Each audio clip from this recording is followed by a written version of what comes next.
Okay, I'd like to call the meeting to order. Please join me for the Pledge of Allegiance. I pledge allegiance to the flag of the United States of America and to the republic for which it stands, one nation, under God, indivisible, with liberty and justice for all.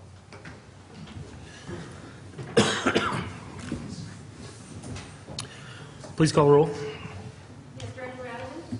Here. President Davidson? Here. Director Thomas? Here. Director Underhill? Here. And Director Strange is absent. Okay, second item on the agenda is public comment. This time, members of the public may address the board on any non-agendized item. Public is encouraged to work through staff to place items on the agenda for board consideration. No action will be taken on matters not listed on the agenda. Comments are limited to 5 minutes per person. Is there any public comment on anything that's not on the agenda? Seeing none, we'll move on to the consent agenda. The following items are expected to be routine, non-controversial. Items will be acted upon by the board at one time without discussion. Any board member may request that an item be removed for later discussion. Item 3A, approval of minutes for board meeting September 27th. 3B, review of directors' monthly timesheets for September. 3C, approval of ratified claim summary number 547. 3D, approval of board meeting schedule for November and December 2017. I'd like to pull item 3C. Okay. Can I get a motion and a second on 3A, B, and D? Motion. Go ahead. Motion to approve in the consent agenda 3A, 3B. Second. Okay, we have a motion and a second. All those in favor say aye. Aye. Opposed? Motion carries. Terry, item 3C. I'm just looking through some of the costs on this. Maybe it's a necessary evil and all, but looking at an item to USA Blue Book for a curb box key, bolt, nut remover set, ratchet, sockets, wrench to White Pines Barn for $960. Wow. But then also looking at how we're buying hardware items at auto supply places. Generally, the prices on those bolts, for instance, on the first page here at White Pine Barn, $32 for bolts. So I don't know, maybe it's because that's the closest place and it's better than driving across town or 2 towns over to get hardware there or something, but. Yes, Director Strange, part of that generally is the need arises for particular projects than having access to local closest vendor to get it done. But this is one of the challenges and frankly not efficient use of our time that we're forced to incur because we don't have a more organized, centralized type of purchasing. I mean, you're exactly right. As much as we can, we want to, and this is something we highlighted, I think, in our last meeting about the addressing the financial issues. And really that idea that we want to buy as much as we can in larger quantities so that we can get preferred pricing and go out with a broader solicitation on that is exactly what we're working on, trying to come up with a plan to put that into place. Okay, yeah, and that's kind of why I'm bringing it up. Also, at the auto supply place, there is straps for a vehicle, $160 for straps. Whereas a vehicle just above that's $30 for straps. Granted, maybe it's a different number of straps, but anyway, so going back to our discussion last week or last meeting of centralized buying, I think we have the opportunity to save quite a bit of money, more so than we realize. I just wanted to kind of take at least this opportunity to look through everything here, and there is a lot of stuff that are bought at auto supply, auto parts places that are auto related, but a lot of other things aren't, and I'm sure because of the where they are. Then again, some places are being drive all the way to Lowe's, and they're being purchased in Lowe's in Jackson, I assume, or Sonora. So anyway. Yeah, and Director, I'm just sorry to interrupt. I was just going to say the thing that bothers me even more is really the fact that staff who have a huge workload have to spend time pretty much every day doing things like this, and it's just not efficient use of their time. Yeah. Right. Excuse me, if I could add, we talk about centralized buying and then we talk about centralization, so that's just another step if we do that. Yes. And so that's going to be the next move. Yes, and this is part of the suite of recommendations that we are working on at staff. We gave you kind of a heads up, first preview of that at the last meeting, but that's something that we will come in by the end of the year, I expect, and have all of that spelled out, and then how do we put this into place. Some of these things will require an investment of time and money to get to where we want to be, but we're looking at it for the time frame of the next 5 years, and how do we really put ourselves on a course to be really at a level that we should be at the size business that we are. We need to operate a little more, at a little more modern level on some of these things. Yeah, good, thank you. Just in defense of Arnold Auto Supply, they've been up there since 1977. And so they are fully staffed because they understand the needs of the community, so that it's a natural, Right. because we don't have a lot of shopping up the hill. But isn't there an Ace Hardware in Arnold too?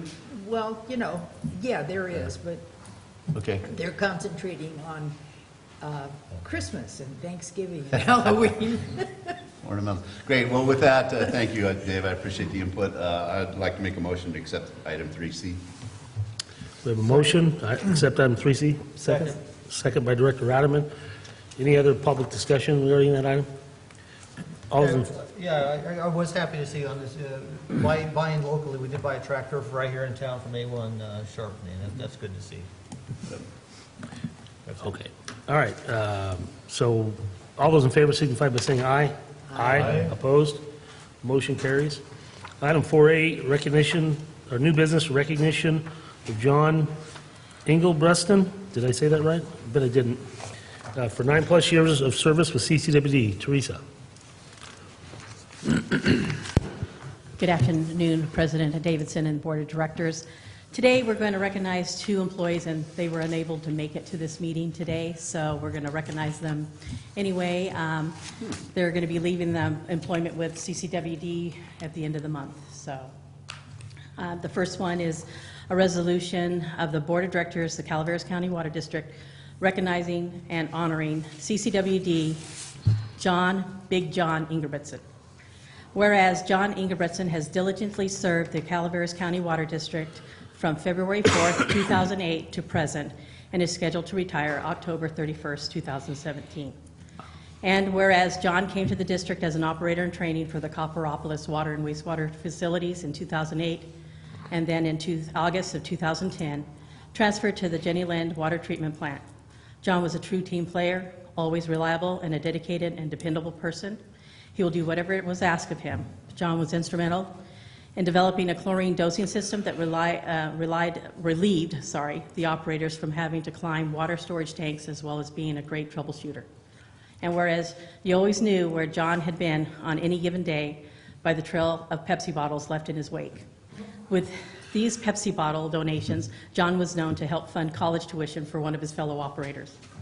Now therefore be it resolved by the Board of Directors of the Calaveras County Water District that John Ingebrigtsen, Treatment Plant Operator 3, is hereby commended for his 9 years and 8 months of service with the district. Be it further resolved that the Board and staff of the district wish John all the best in his retirement activities and future endeavors. And passed and adopted this 11th day of October 2017 by the following votes. All right, so we need a resolution. Certainly would be very proud to make a motion to accept this recognition for John. Second? Okay, we have a motion and a second. Is there any other public comment? The only thing I can say is maybe he got wind of the speech you were going to give, and that's why they didn't show up.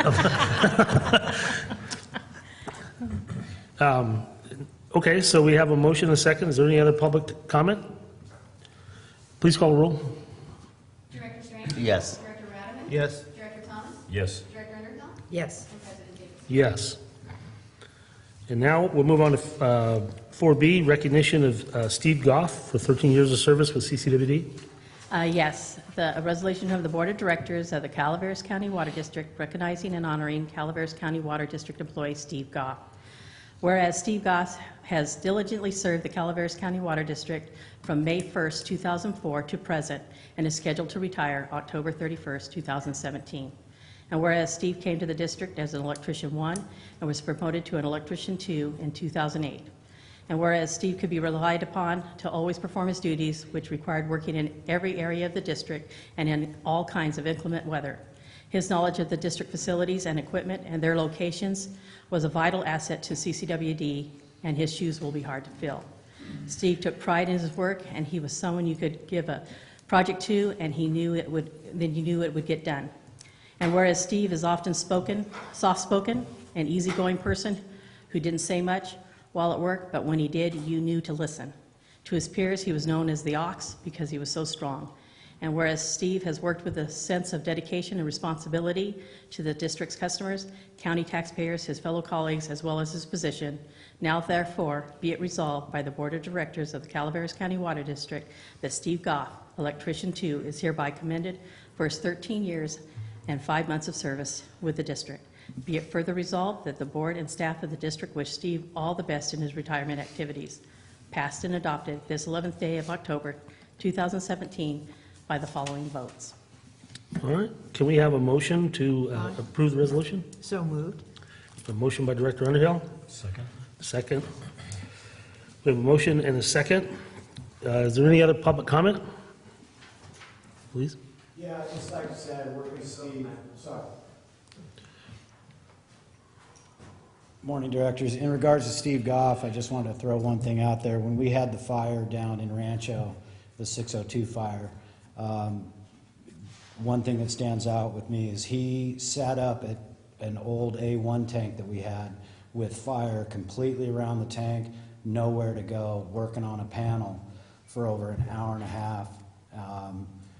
Basically, he had nowhere to go. And he single-handedly keeping those pumps running and keeping the water moving to the fire department saved several homes, and he did that on his own. We couldn't get up to him, the fire department couldn't get up to him, but he sat there with helicopters overhead and kept those pumps running from that tank and saved the tank from basically burning down when we did have one tank that burned down during the fire. So just want to throw that out. All right, thank you. Thank you, Randy. Thank you. Any other public comment? Please call the roll. Director Strange? Yes. Director Radaman? Yes. Director Thomas? Yes. Director Underhill? Yes. And President Davidson? Yes. We'd like to congratulate him on his retirement and certainly wish John the best as well. Thank you, Yeah, and Teresa. I'll make sure that they get these. I'm going to personally reach out to them and make sure they get them. Okay, great. Thank you very much. Thank you. Okay, 4C, update regarding service line breaks, high-pressure issues affecting Rancho Calaveras distribution system. Mr. Egerton.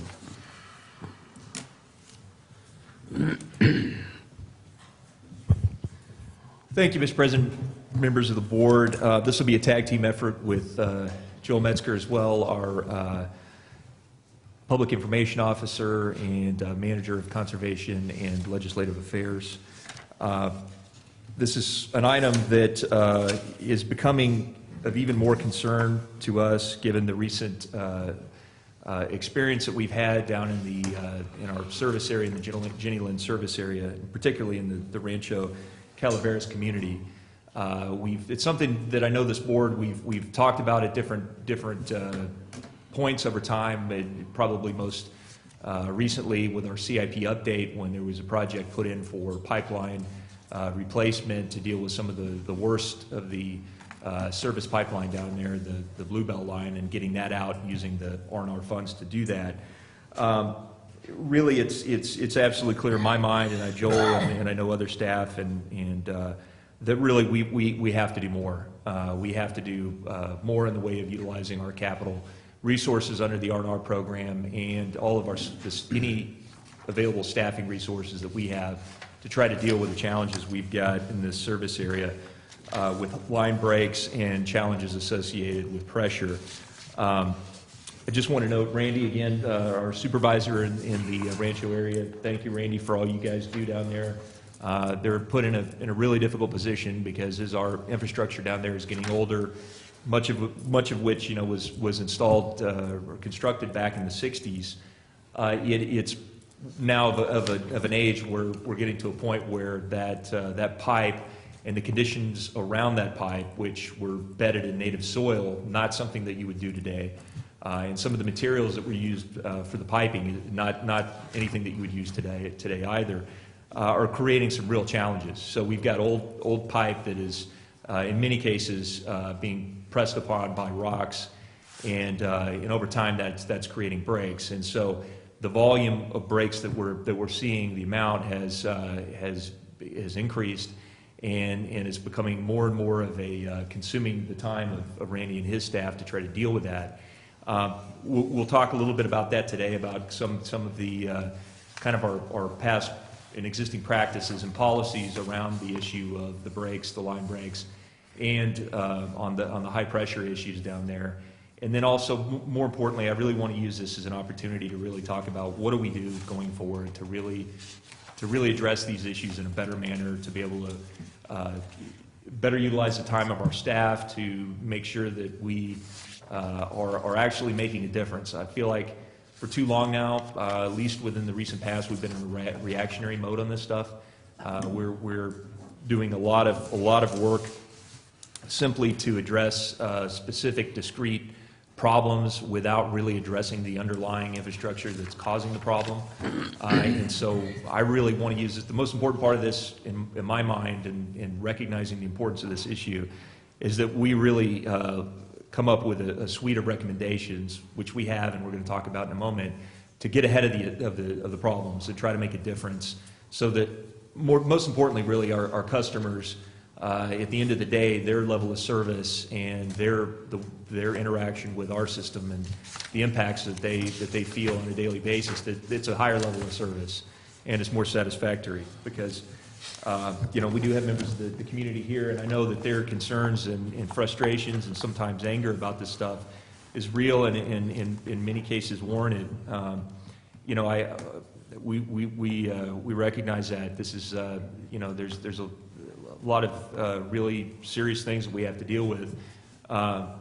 We can't change what's happened before us, but what we can do is try to utilize everything we've got to really make a difference going forward. And that's what I've and our staff have worked on, and that's what I've tried to communicate to members of the community, and so that's what we really want to focus on today. So this is really the beginning of a discussion with the board about this challenge, what we're doing to address it, and we'll be coming back on a regular basis here with this board, but we also will be meeting regularly with the community as well, because we want to show where we're making progress, where the work is happening, and also what do we need to do to make adjustments to really achieve the most benefit out of this.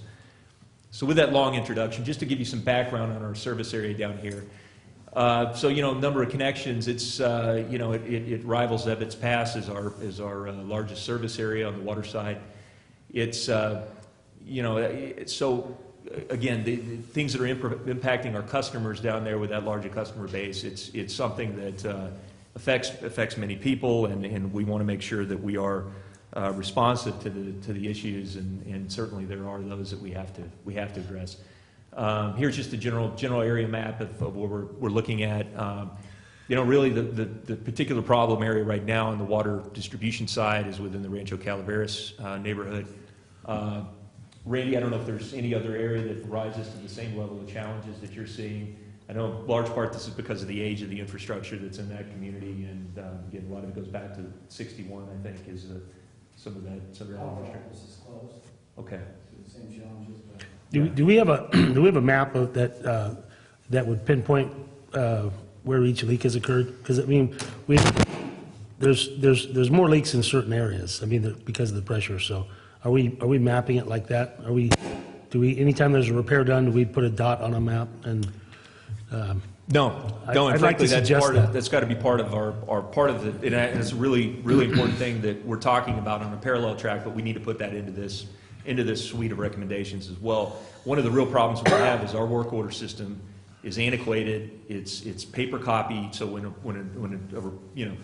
if there's a request to repair a leak, for example, if it comes in through customer service, then there's a paper fax that gets sent to staff, to Randy and his staff. They go and do and make the repair. That paper copy then comes back to the office and then is put away in a file here at the office. So as you can see, that's the least beneficial way to gain access to the information that's collected.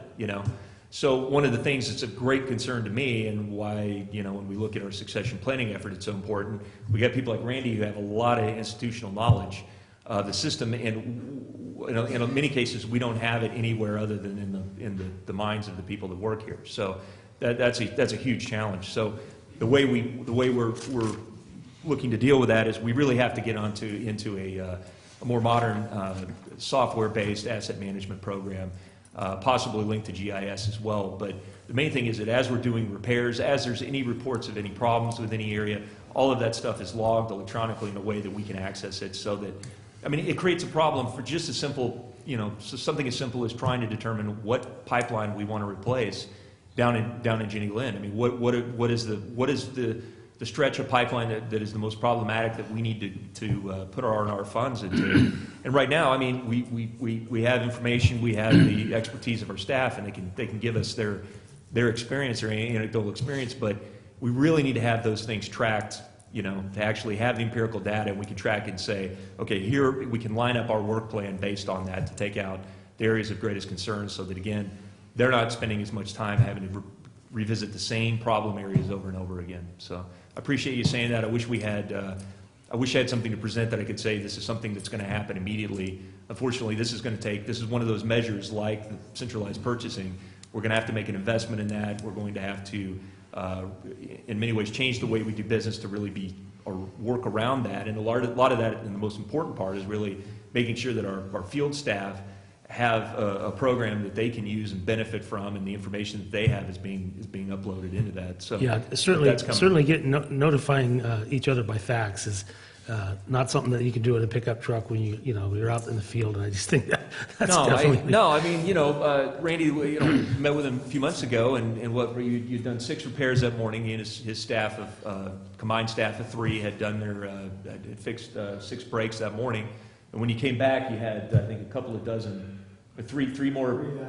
Three more. I had 5 when you and Joel were down. Gotcha. So he's, anytime, these things are hitting the fax machine. It's hard to believe it's embarrassing to even disclose that that's the way it's happening. But it is, and it really does put us in a difficult position as we have really experienced staff retire out of the district. We're not prepared for it if that's the way we operate. Director Anderson? Excuse me. Yes, this Bluebell, remind me, this was a critical issue a few years ago. It still Right. is, and it's part of our existing R&R. We have a project within the adopted R&R plan that was adopted last spring by the board to do replacement of those service lines in this service area, and as well in the West Point Wilsonville area, which will happen. We are going to move forward with that. We've done, some of those have already been replaced by our own crews. There's more to go, and we've got some information about that later in this presentation. I want to be very clear, though, that for Director Strange and your constituents, we are preparing to move forward with the replacement in the Wilseyville HOA community. That's something that we met with them recently. Teresa and I did. I know that it's of serious concern to them, and it is to us, and we have funds and a project to get that done, and that will happen. Are we still on schedule for November for that, or is that being pushed later? That's as we told the community there. That's likely going to be into construction as soon as we can get into the spring construction, as weather allows. We're going through the planning and permitting with the county to have everything lined up to do that. Okay. We're going to complete the work that we have down in the Jenny Lind area first, because we're about halfway through that, and then the next will be to mobilize up there. And what you'll see here is we're looking to actually bring in a construction firm, probably most likely a local firm if we gain access to one, and have them do that work for us so that we can do it quicker, and then gain access to our construction crews to do other work. Yeah, they're a very vocal group, that HOA there, so. And Yeah, so I want to is be the- clear, I don't think there's anybody from the press that would be reporting or anything, and I know they were concerned because they thought we weren't going to be, we're following up on it, and we absolutely are. It's just not one of those projects, because of the dollar amount and the type of project, that doesn't get as much attention as the 3A or the Tulloch sewer line replacement, but it absolutely is on our work plan. Okay, so 85 miles of pipe, a lot of challenges. As it gets older, the problems just become more and more frequent. And we've also got real issues with pressure, and this is something that members of the community, some of which are here today, have told us that are becoming a real concern and real problem for them at their actual, at their homes, at their businesses, and really seeing that there's more problems being seen now in the recent past than at any point before. So, you know, the challenge for us, and we're not the only ones in this situation, any mountain agency, any foothill agency trying to deliver water, you know, up and over hills and mountains, there are different, you know, obviously to come up and down with elevation changes, that creates a whole range of pressures. You know, every one of our pipelines and tanks and every part of the system is at a different, you know, different elevations, different pressures. That's why we have many different pressure zones all over the district. But part of the challenge is we have to maintain a certain level of pressure so that we can go over the next hill. So obviously coming down a hill, you're going to gain pressure, but you have to maintain some level to get up over the next hill so you can serve customers on the other side. The challenge for us is how do we not create problems for the people that are in between, that are there dealing with pressures that are higher than they would be if we were in an environment where we were in the valley and we simply had a water storage tank where every foot of elevation is 2.5, I think, feet of or pounds of pressure that you can calculate with precision, and it's a uniform distribution system, and from one end to the other you know exactly what you're going to get, and it's easier to construct and a lot easier to operate. So this is a challenge, but the reality is it does affect our customers. They have raised a number of those issues with us individually, and at a recent town hall meeting that was at the Jenny Fire Station about a month ago. And you know, I'm very sympathetic to the challenges, to the things that they've experienced. And so one of the real things that we've done in the past, and we have to do more of, is really looking for every opportunity that we can put pressure reducing valves on our pipelines, particularly the main lines, to try to reduce pressures as much as we can and still be able to deliver to customers that are relying upon that for service. So, you know, we have to, you know, this is obviously not something I'm going to do. It's not something Joel's going to do. We're going to have our professional engineering staff and our consultants help us on this.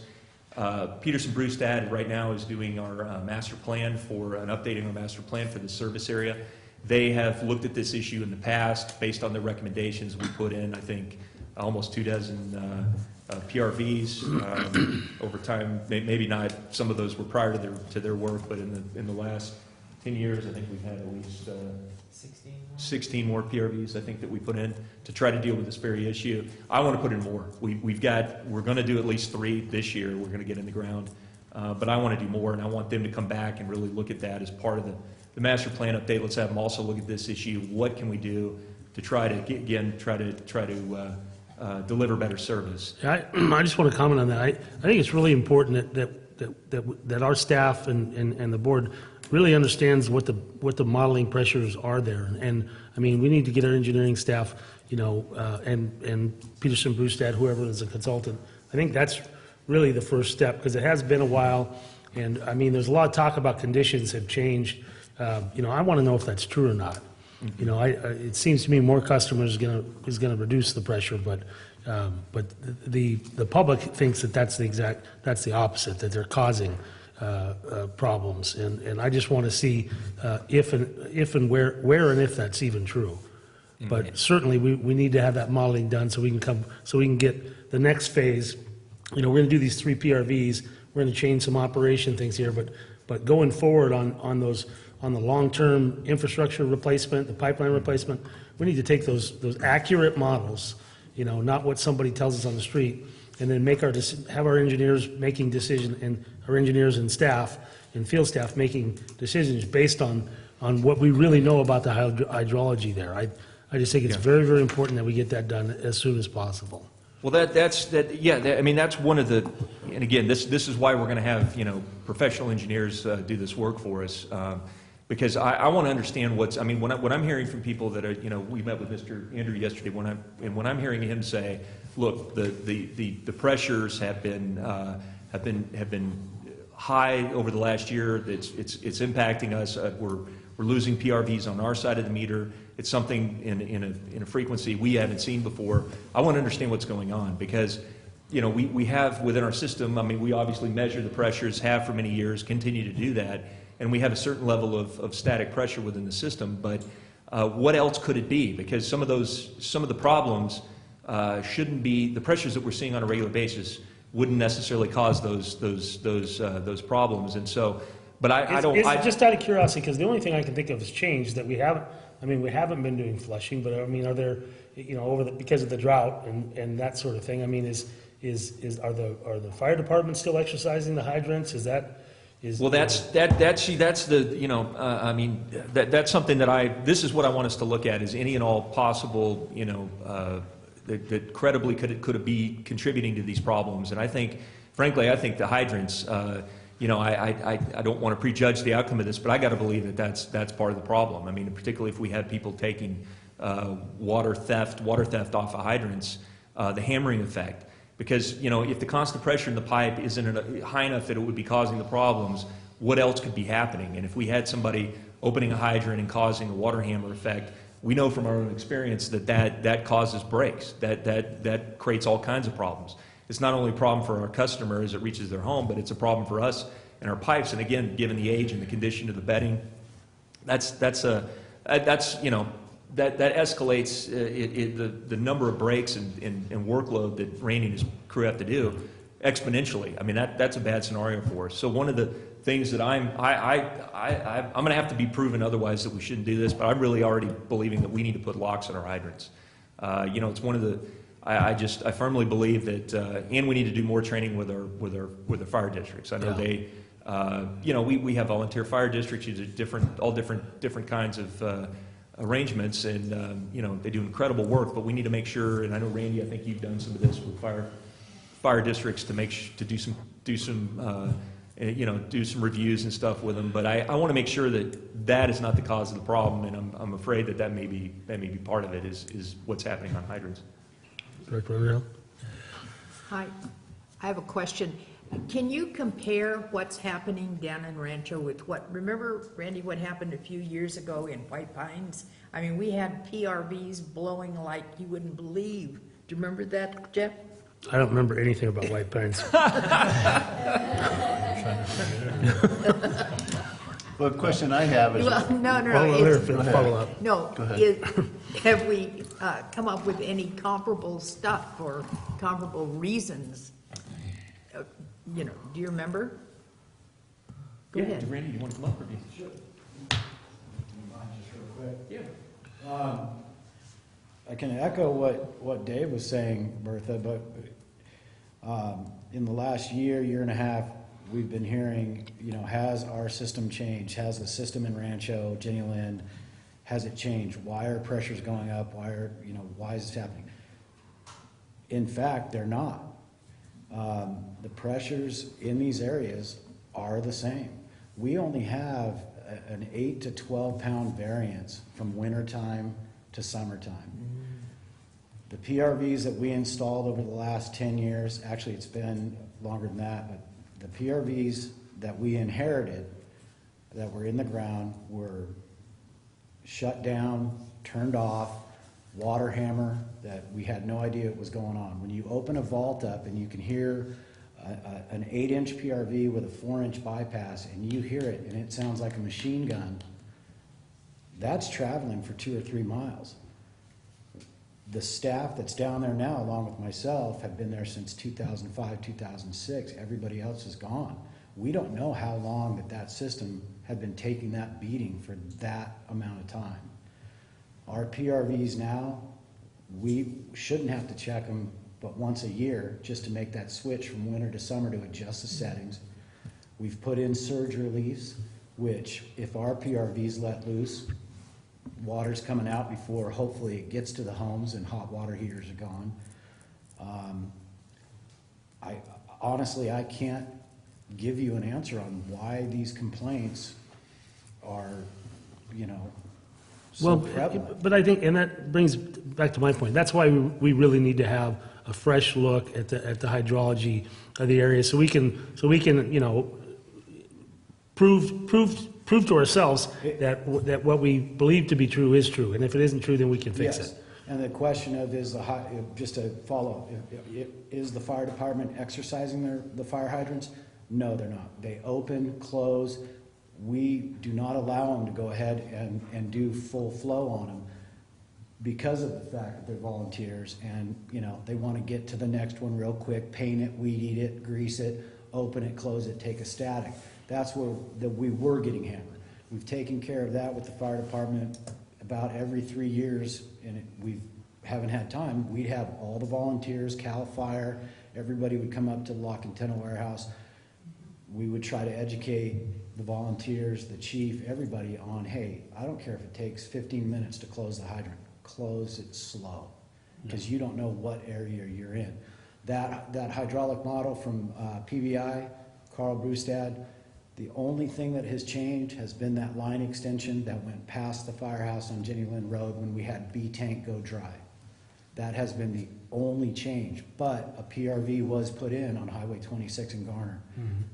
That's been the only change. Our pressures are still the way they've been going for the last 7 years probably.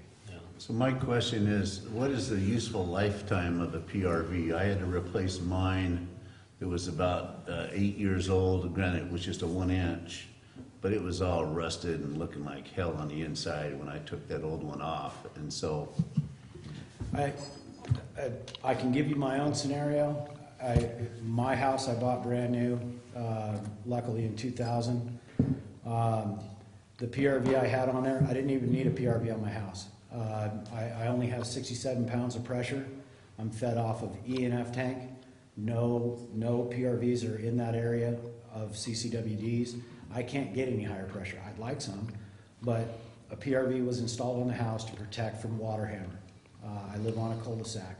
That PRV went out within 6 months, brand new. yeah, And everything was hammering in my house. You could hear Right. it. I put a new PRV on. It's lasted since 2000, 17 and a half years now.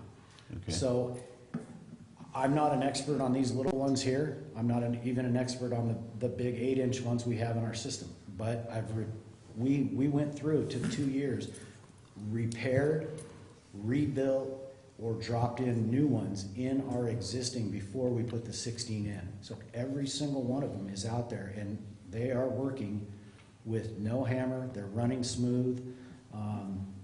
Occasionally we get a copper line that will blow off the side.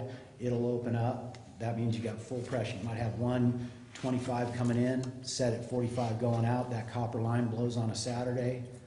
Nobody's working on a Saturday. Luckily, we have that surge relief. Somebody drives by, says, hey, you got water blowing out of this little 2-foot, vault. Right. Somebody gets a hold, we go out, we know what's going on.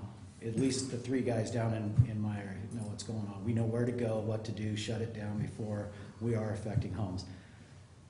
I mean, That's a size that I had to replace after right. about 7 years. I don't mean to take up your time. I mean, I hate to say it, but I mean, all a pressure reducing valve is a rubber diaphragm and a spring. So, and this actually is a nice heavy duty one where this spring I can't even move. Now I can go down to Ace Hardware. I can go and buy one for $67 with a spring inside that looks like a slinky. It's gonna rust. It's gonna fail. This unit right here is probably $176. It's a good unit, but as I explained to Joel, you have a house that possibly nobody's living in it for 6 months. No water's going into the PRV. This is gonna dry out. This little rubber diaphragm is gonna dry out, gets a little hole in it, it's done. It's over with.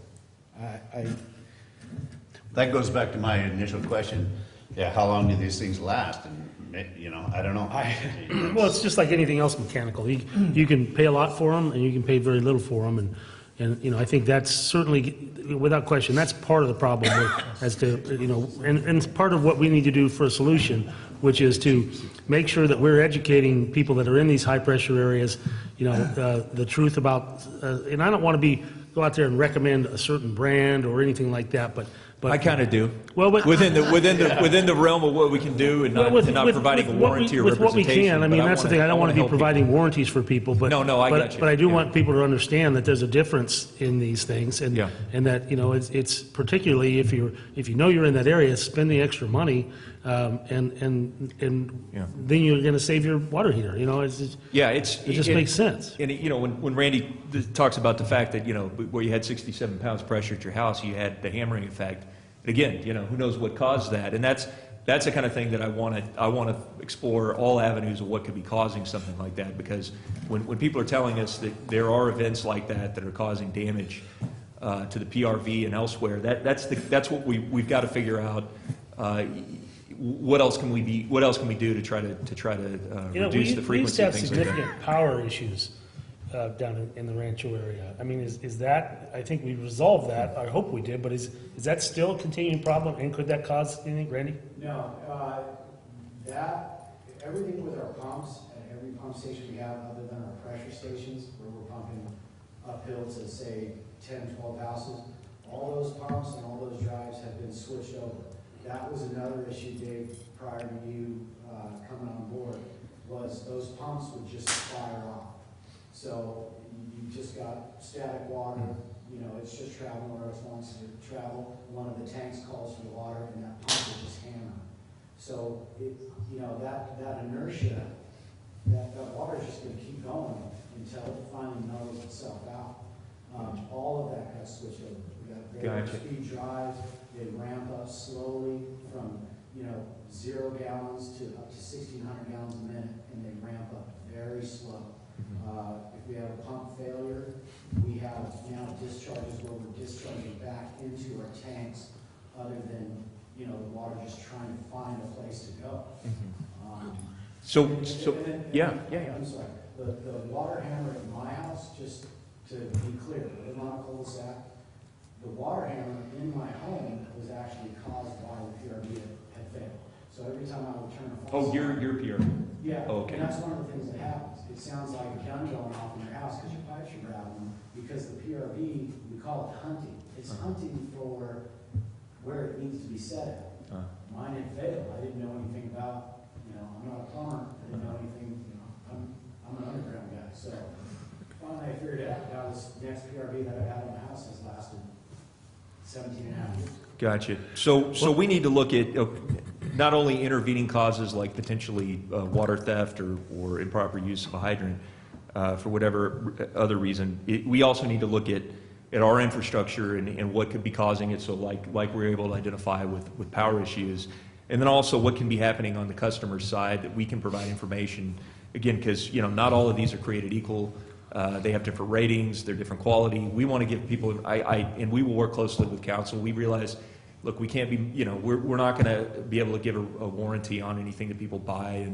And, you know, I mean, the manufacturer does that. There's remedies available from them. But we need to, I want to get the information about stuff that is superior quality that we know is within the industry.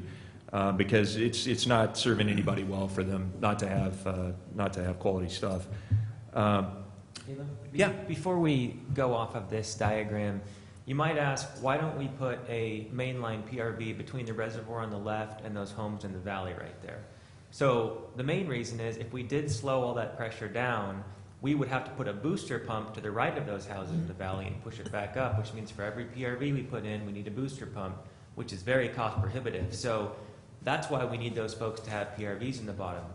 Another reason that people might not realize is we have a street that has high pressure. Some folks live 50 feet above the street. Some folks live 50 feet below the street. If we reduce the pressure for that street, the folks who live above the street wouldn't have enough to even run their equipment, and then those folks down still have high pressure. That's why we need PRVs. So a lot of folks at the town hall said, we need you to control the pressure to exactly what we need without a PRV, and we would love to do that, but it really is not feasible not in some logical. cases.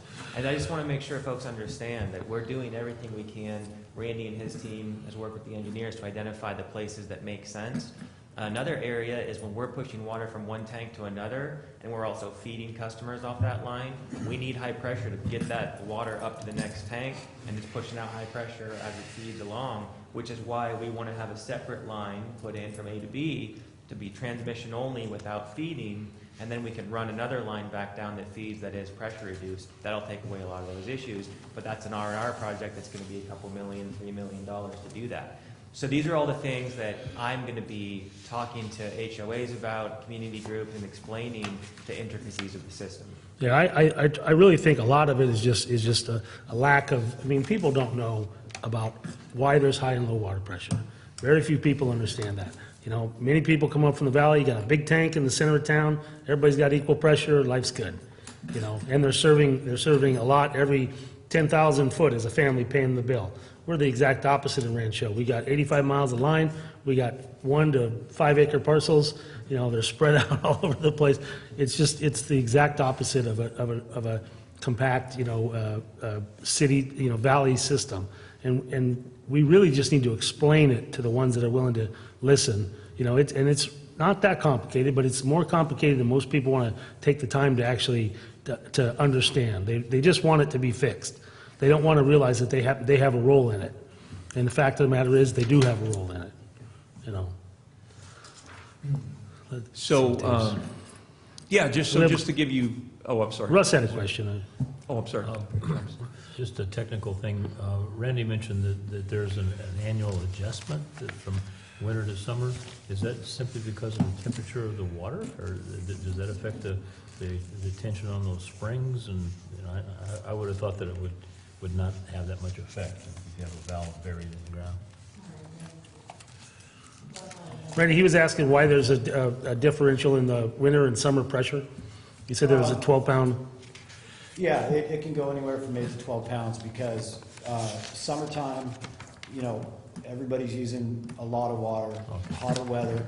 Our operators, we bump up the tanks, or they bump up the tanks, 6, 8, 12 feet, almost topped off, especially if we know that we're going to have 2-3 months of really hot weather. So nighttime is generally when the pressures go up. You know, nobody's using water, but that is why. Wintertime, we need to turn that water over. We need that chlorine residual to stay in the tanks, so we lower our tank levels. We do have to keep a fire flow in all of the tanks. You know, there's 5 tanks, 2 pressure systems in the Rancho area.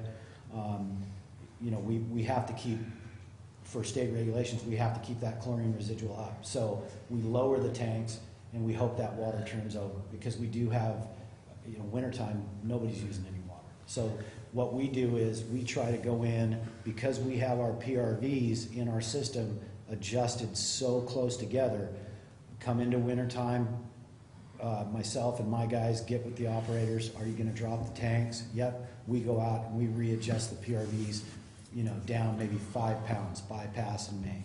So that's where that fluctuation comes in. Okay. All right, thank you. Dave, Stay here for just a minute. Dave mentioned earlier that there was something like a 2 pounds per vertical foot, but isn't it 0.43 pounds? 2.31 for every foot. I was almost there. It's 2.5. 2.5? Yeah, 2.31 is 1 pound of water pressure, Oh, yeah. and that's up or down. Well, yeah, So- I just do it the opposite way. It's just every foot is 0.4 pounds per foot. You're getting way over my head. I run a 90-pound jackhammer every day. Right?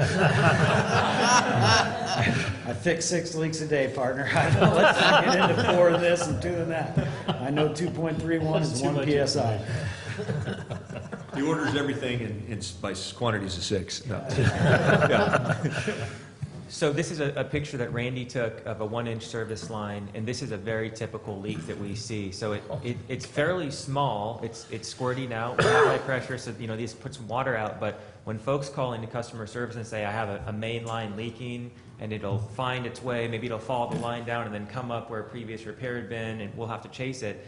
We often will find something that looks a lot like this. It's not a 6-inch or 4-inch line that is broken. And just to give you an example of what these guys are doing, that leak looks a lot like this, covering most of the roadway. And this was called in probably 10 times as a mainline leak.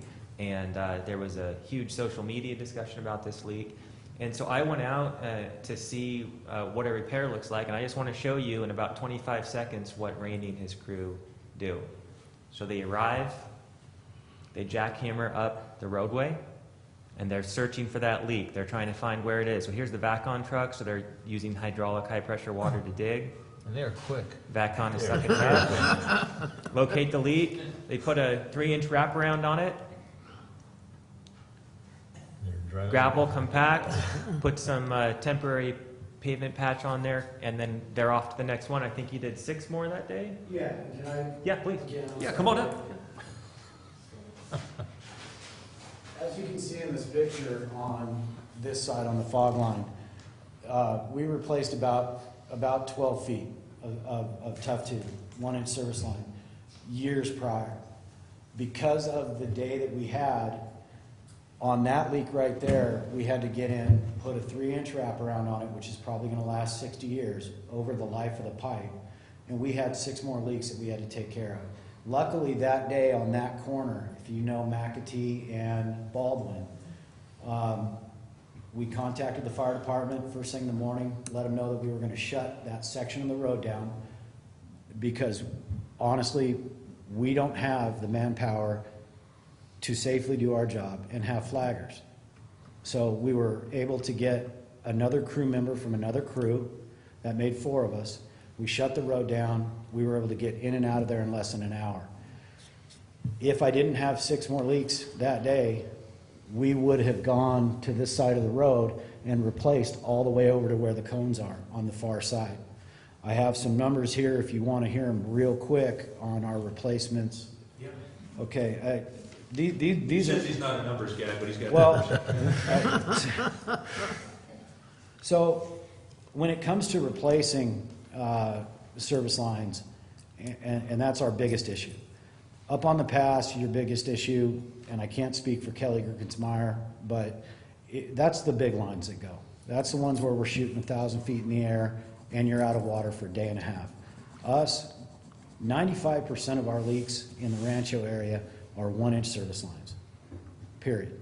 So that picture that you just saw. Yeah, That little pinhole with leak is a little not- with a little split like that. Yeah, so that's most of your life. I mean, the footprint of all of the work and all the construction to make that happen, at the end of the day, it's just this little tiny, yeah. Yeah, It's pretty extraordinary. and I want to go over leaks and working days, and then I want to go over the amount of tough tube that we've been able to replace. Just in a 5-year period. I don't need to go back to 2005 because we had other things going on and we had more personnel. In 2012, we had 302 service leaks. In 2013, we had 265. This is just in the area where you work, in Yes. Rancho Calaveras? Yes. Wow. In 2014, we had 412 leaks. In 2015, we had 448 leaks. 2016, we had 385, and in 2017 so far, we're right around 300. Now, I know that sounds like a lot. 85 of those leaks in 2015, 85 of those leaks were at service boxes. I mean, that could be a gasket. I'm just giving you an overall number of our workload. So if you look at the leaks, you only have 260 working days in a calendar year. We only run 5 days a week. You take off holidays, things like that, we're down to 212 working days.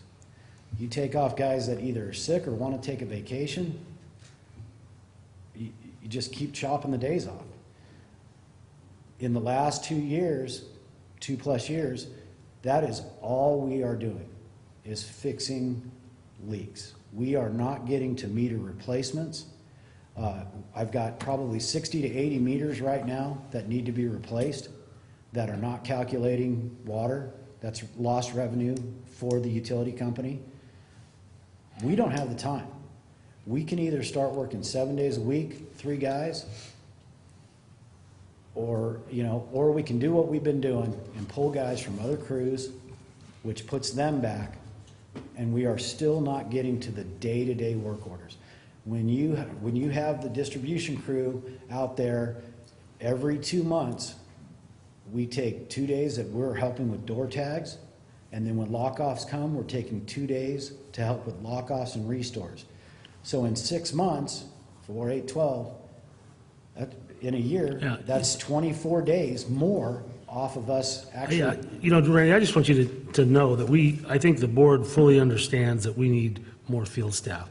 And we're going through rate studies and things right now that are going to prove that fact up, and I certainly am one. It's going to take a rate increase to get more staff. No, I completely understand. and I'm I a just- ratepayer, and I don't want a rate increase. No, but you know what? nobody wants it, but I I- mean, we can't continue down this path. It's our job up here to make rational decisions based on the real information. I Yeah. mean, no one's going to be happy about it, but we know that we have to do something along that line. And just so the board knows, with only a crew of 3 in a certain area, and out of the entire Calaveras County Water District, from Arnold to Copperopolis to West Point, and then the Rancho area, we only have 10 guys in distribution.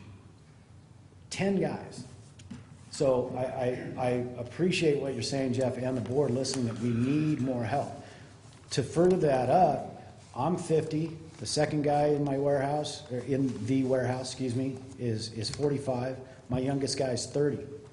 You can look at a map all day long, you can look at a hydraulic all day long, but unless you're out in the field and you've been there for at least 8 years, you don't know the systems. You don't know what valves that you might shut at 1 in the morning that might be on a pump line, and you're gonna blow a 10-inch line out of the ground.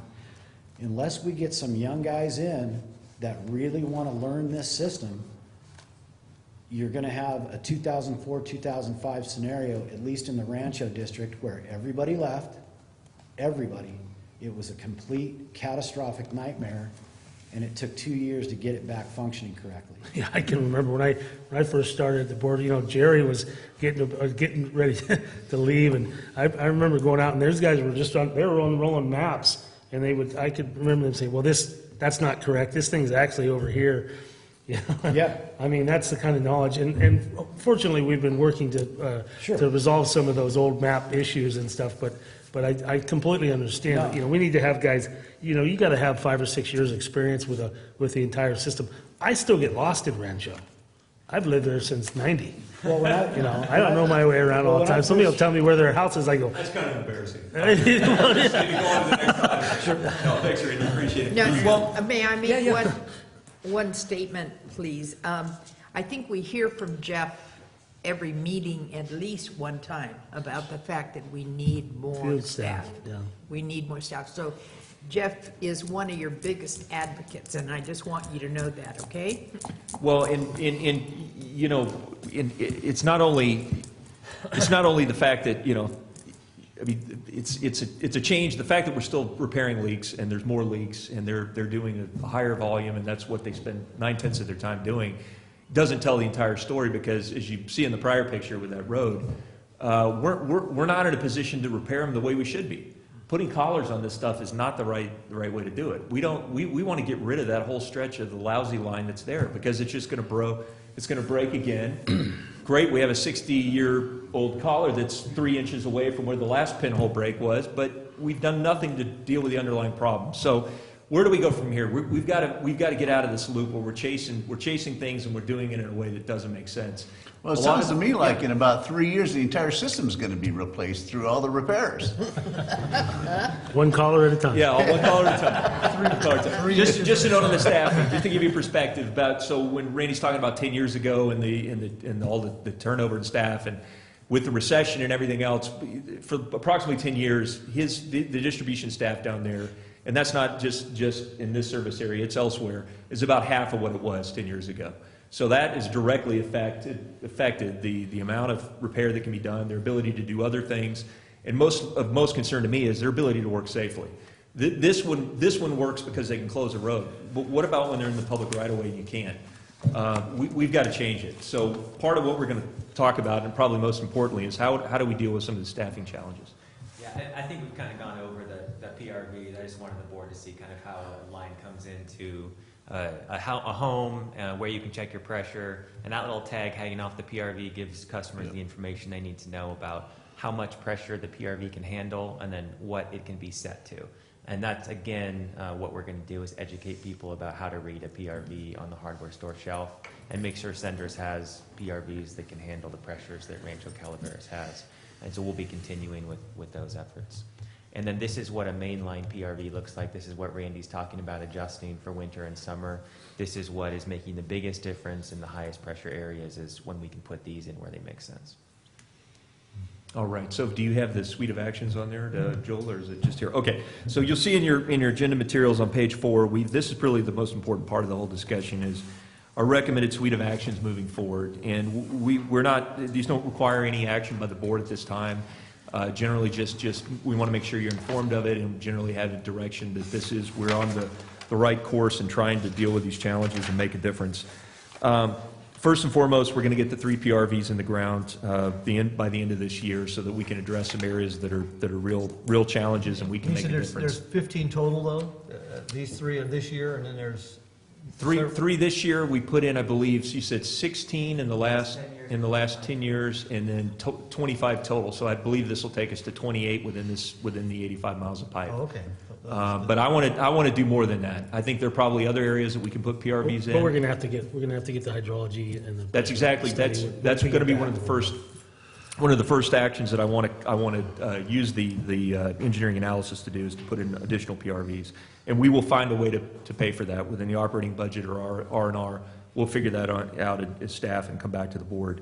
Again, the second point, we're going to work with our engineering consultant, Peterson Brewstad, to make sure that everything, the information we have about the system is current and that we know exactly what we're dealing with right now, and to look for what could be the intervening causes that could be potentially affecting our customers adversely, and what can we do to address it. So the inline, the PRVs on the main line, and then the other things. I mean, I think the hydrant locks are one thing we need to make take a serious look at. Obviously, we need to work with the fire departments. Shouldn't those 2 things be on this list? You mentioned them twice now. The locks on a fire hydrant and training fire departments, local fire departments on how to do what they're doing. And Randy said they do a training every 3 years. Is that often enough for the turnover at the fire department? Well, this is where the direction from you guys is important. That's really helpful. And we will add that. And I think there's some other things that we've talked about. Asset management, investing in an asset management program and frankly, this may be the first place that we want to go to. Let's let Dave go through the entire list here, and then we can add to it. Okay. Again, here, the next point that I think is really important, something we haven't talked about yet, but how do we deal with the staffing challenges when we only have 3 people in trying to do this work?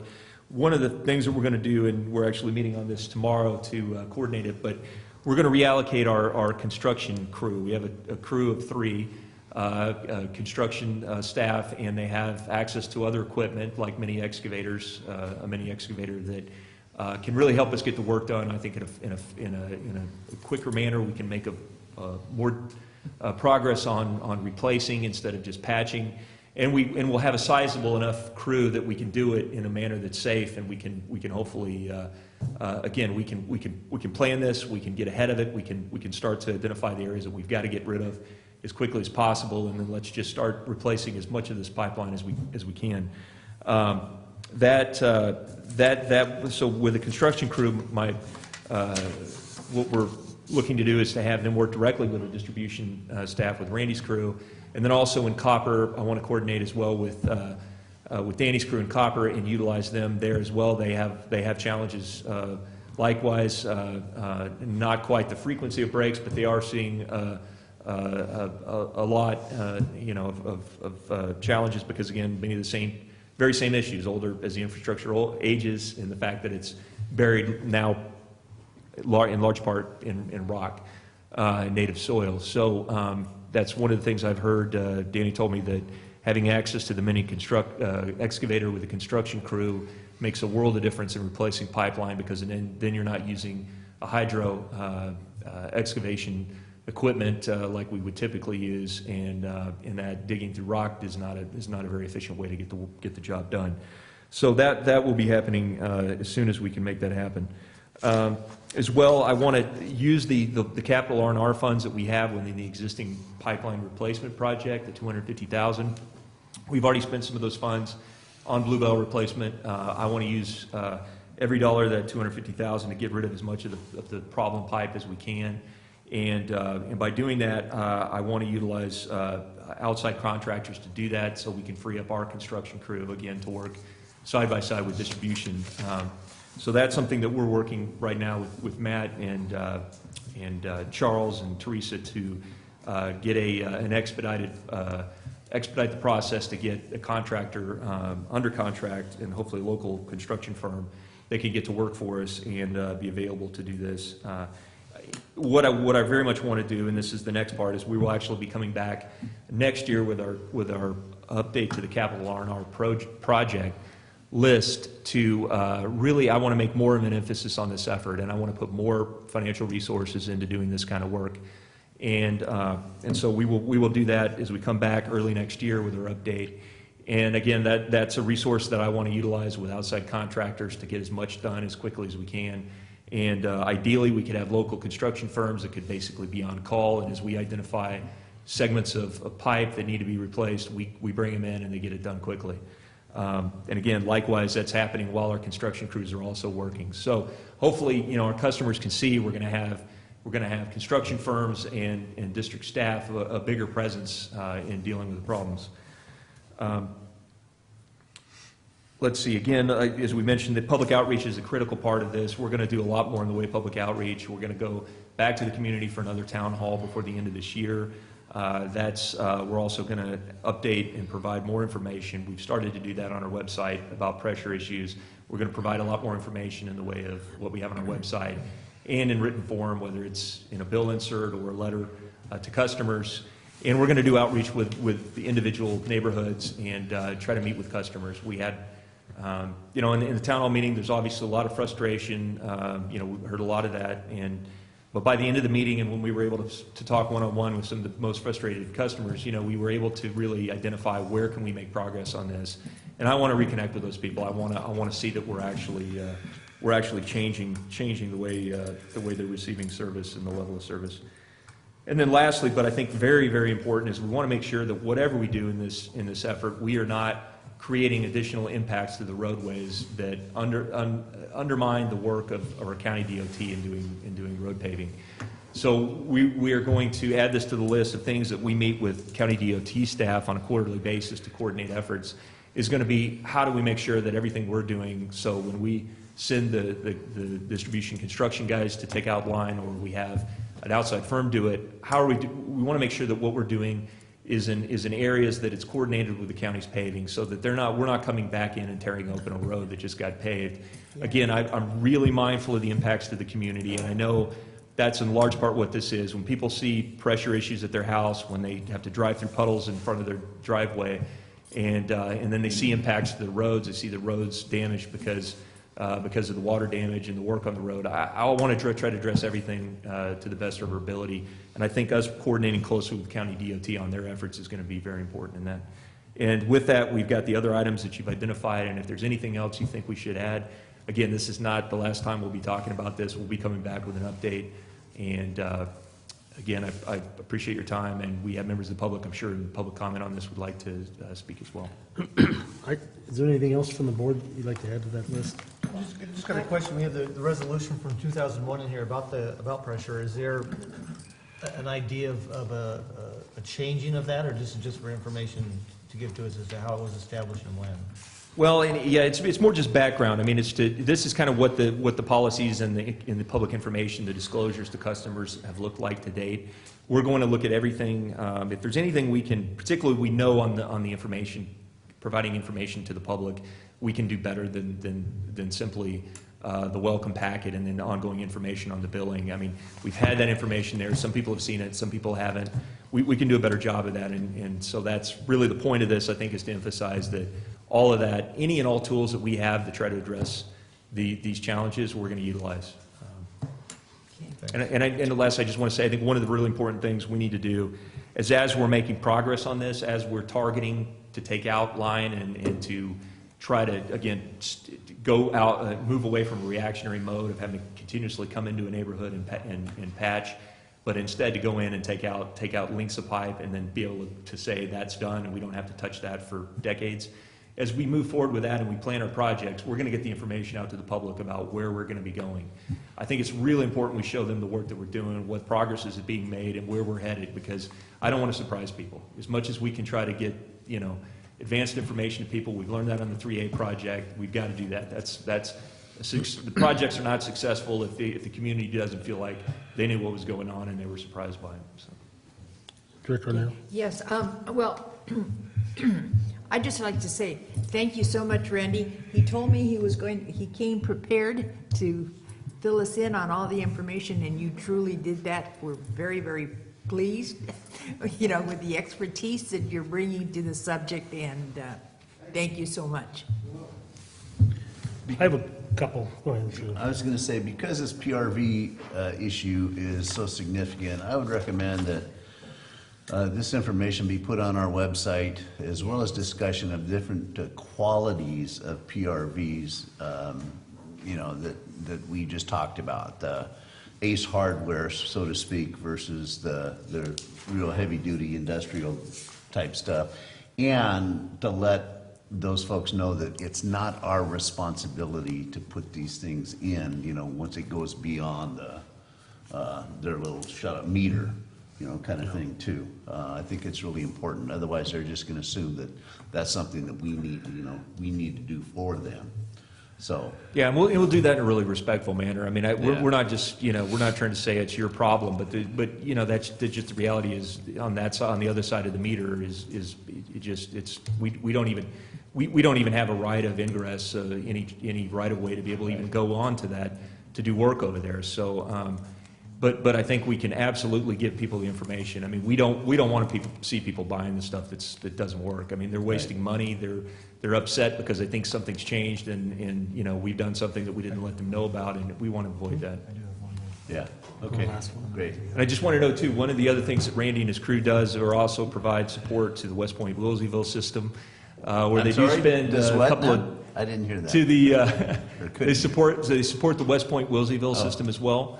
So as work needs to be done on the distribution system there, they have to mobilize and drop what they're doing down the hill and go up and take care of it. So that's, I believe that's a couple days a month dealing with that is on top of everything else. Yeah. So, it's, there's no quick answer to this, but we're going to utilize the staff we have in the smartest way we can to try to make a difference. I have a comment real quick. I know this is very important. Randy had a comment. He's raising his hand. Yeah, I'm sorry, Dr. Strange. I just want to let you know also, and I discussed it with Joel, you get a lot of people at their homes that the PRV fails. They think they need to take the entire PRV out and go buy another one. There are kits. Right, that, rebuild. You just replace the guts.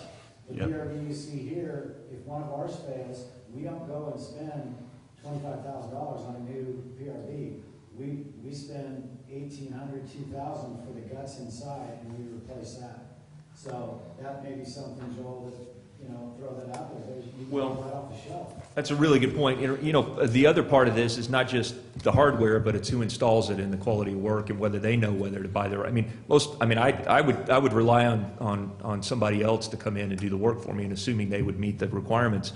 We need to find out a way. I want to look at any way we can to make sure that the people that are out doing the work know what the needs are and how they can best serve the public. And if we need to have some training for them, Yeah, I think that's a good idea. and to even be able to say, hey, you went to our training, we'll list you as somebody who's completed it, and the public can go and find your name. I'm open to any of that. So. Yeah. Good. I have a couple things to comment on. One, I'd like to see us, as soon as we can, I wanted to be part of our budget process, but we need to begin to keep track of these leaks on GIS, some sort of GIS format, so we know the frequency of the area that we're dealing with. And I know these guys know it maybe in the back of their heads, but we need to actually be able to lay a map out and show where the leaks have occurred and the frequency. Another thing I'd like to do is to review the plumbing requirements. I mean, Bud Andrews is here today. He's a landowner in Rancho Calaveras, and I've known him for 50-some years, and I know he's a qualified plumber. I want to make sure that the plumbing requirements that our recommendations are the best possible, or if there are other alternatives that may be better, that we take those under consideration. And when we go to the public with these, we should look at our plumbing requirements to make sure they actually are up to date and the most effective. And so I'd like to have some review of that. Also, I think when we start to begin the list of repair projects of not just leaks, but of actual replacement, I'd like to see those on our quarterly engineering report so we can kind of keep track of those to find out, because if something just sits there, I want to be able to ask why it's just sitting there, every quarter, well, why we haven't taken care of that. I'm sorry, President Davidson, did you say the actual leaks themselves or the No, the plans for replacement, repair? not the replacement. leaks. Okay, Yeah. gotcha, okay. You know what I'm talking about, Got it. our project list. Yeah, exactly. Yeah. No, as we And I formulate think, our I plan. think each board member could benefit from seeing what repairs, long-term repairs are being done in their district. I think that's something we need to see. And of course, if we could integrate that on with our online alert for, certain special areas, we can identify the list of projects, and I think that would be helpful in our public relation. We can direct people to, to the projects that we're doing. We can say, hey, go on our website, you'll see what projects that we're hoping to come up with. And then when we're talking about bringing the construction crew over, it's like with my crew, when I'm there, I have 5 guys. And sometimes when there's 5 guys, 2 guys aren't doing anything. But if I have 6 guys, then I can I could be at 2 different jobs, depending on what we're doing that day. So I just want to make sure that we're working with the leadership, field leadership, to make sure that we're maximizing those crews.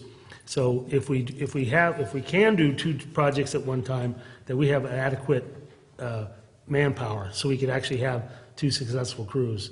I mean, I think we just need to make sure that we're looking into that staffing when we send people over, because we don't want to have a couple people standing around if it's not a big thing. But we also, if there are a couple of small projects that 2 different crews could go at the same time, then we certainly want to maximize that. And then the other thing that I'd like to be able to do is when somebody comes in for a service application, I want to make sure that they get a high-pressure alert. If they are in, that we hand them one that says you're in a high-pressure area, and this is something that the real estate people are going to squawk about, but it's no different than being in a low water area like Burson. If you've got a chance of not getting a well, your realtor has to identify that, and wherever we can identify high-pressure areas, we should be able to at least tell people, hey, just understand, you will most likely need, a pressure-reducing valve, and there's responsibilities that go along with that. I think that we need to have some form of alert when people come and get a new meter from us, just in the future, that they do have a recognition about that. So that's an excellent suggestion. Stacy and I have already talked about taking the nearest pressure on our system maps and providing that in bold lettering with the flyer that was attached to your agenda packet to anyone in the high pressure zones. That's a So great in the idea. works right now. That's a good solution. Perfect. Randy? Yeah, Jeff, just to follow up on that, we have all of that should be in engineering, and that comes directly off of our fire hydrants. Every year, all the static pressures and our flushing. We have the entire Rancho, Lock and Tenant Valley Springs system that'll show you the areas, and everything's color coded on those fire hydrants. So you could look at that map, pull it up, and say you're in an area that's from 195 to 110, or excuse me, 95 to 110. You're in an area that's from 55 to 65. Yeah. That's already there. Well, that brings up another point. I think, at least in the interim, I would like to see us, and I'm sure you guys are already doing this, but I'd like to see, the field staff and customer service kind of beginning to understand what each other does, and I don't know if that information is readily available to you, or if the people in customer service have good access to that information. But that's something that you guys will have maybe handful of meetings together. And so, because these guys can help customer service, and customer service can help these guys, and I just think that we need to have that cooperation. I'm sure you guys are cooperating now, but sometimes it's good just to have some, face-to-face meetings and an understanding of what everybody does and what information is available between the 2 departments. I mean, I can't tell you how many times I've been to the building department and, the planning department doesn't know what the hell the building department's doing. I mean, it's the normal, sadly, but I don't want to be part of an agency that's run like that. So I want to make sure our departments understand what each other's doing. So. And I want to make sure that we allocate our staffing resources in the most optimal way. It may not make sense for Randy and his guys to have to spend a huge chunk of their day face-to-face with customers walking through issues. we may have people here, you know, customer service, me, Joel, we have other resources. Maybe we're the ones to be able to provide that. I mean, it's just like the question of who should be doing the purchasing. Does it make sense for every person who's out in the field to have to pick up a catalog and make an individual order on a daily basis? We're never going to get ahead of these challenges. And I'm not going to, you know, I recognize there may be opportunities here or there to try to, you know, hopefully in time have additional staff, but that's not a silver bullet. We're not in a position to be able to ramp up the staffing to be able to. We've got to be smart in what we have and how we use it. So, also, I would just want to note on the engineering design or the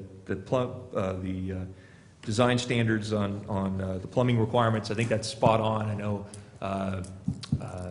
we in our meeting with Mr. Andrew, he had some really good points about that. You know, we need to update those. We need to make sure that what we're asking people to do is necessary. It's what meets our needs. And then if we have opportunities to provide alternatives so people don't have to spend, you know, as much money, I mean, that's a good thing. I mean, we you know, there's no reason that we again, if we can meet our needs in a way that can save the contractors a little money, the builders, that they can get their work done, which is important for the community, that's a win-win. So we're going to look for those opportunities as well. All right. All right, is there anything else from the board before I ask the public if they have any comment? Does anybody from the public wish to address this item? Okay, now there's no action required today? No, Mr. President, just direction, and we'll keep you apprised of all the things that we're doing under this. All right, so anything further on this issue? I appreciate staff coming in. Thanks, Randy, for all your input. I think it was valuable for the board to get to hear what's really going on out there. Bud, thank you for coming, and thank you for meeting with staff. We appreciate that. Hopefully we'll be on the path to getting this resolved. I certainly know I speak for the board that it is important to us. We want to get this fixed, and part of the fix is public education.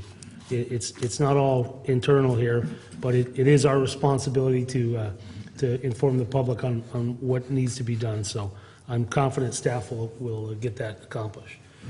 Okay, moving on to 4D, discussion action regarding amending the rules and regulations governing the furnishing of water and wastewater services, Article 3.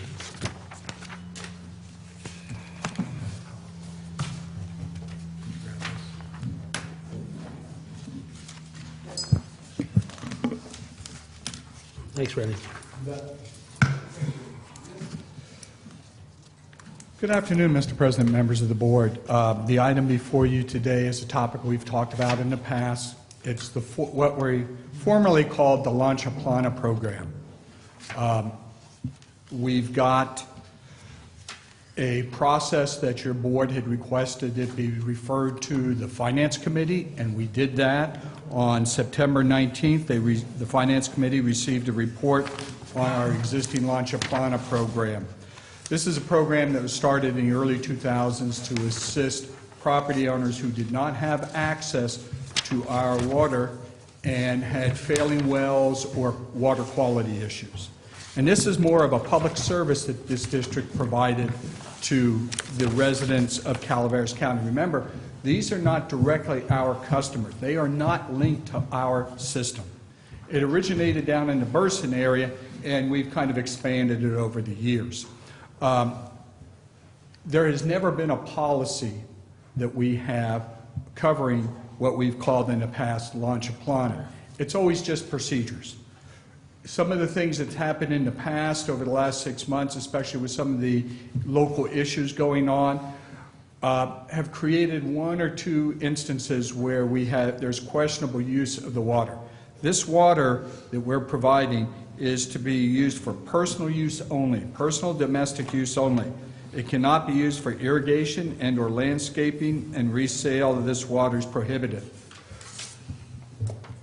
Over the last, say, 15 years that this program has been in place, we have had very few problems. It's only recently that there's been a few issues that have been associated with this program. So what we're trying to do now is kind of get ahead of the issue. And that is basically creating a policy and guidelines so that when staff encounters something that is prohibited, we have policy to look back to and point to. We have policy that allows us to discontinue their use of this program. So that's kind of the impetus for what we're looking at today.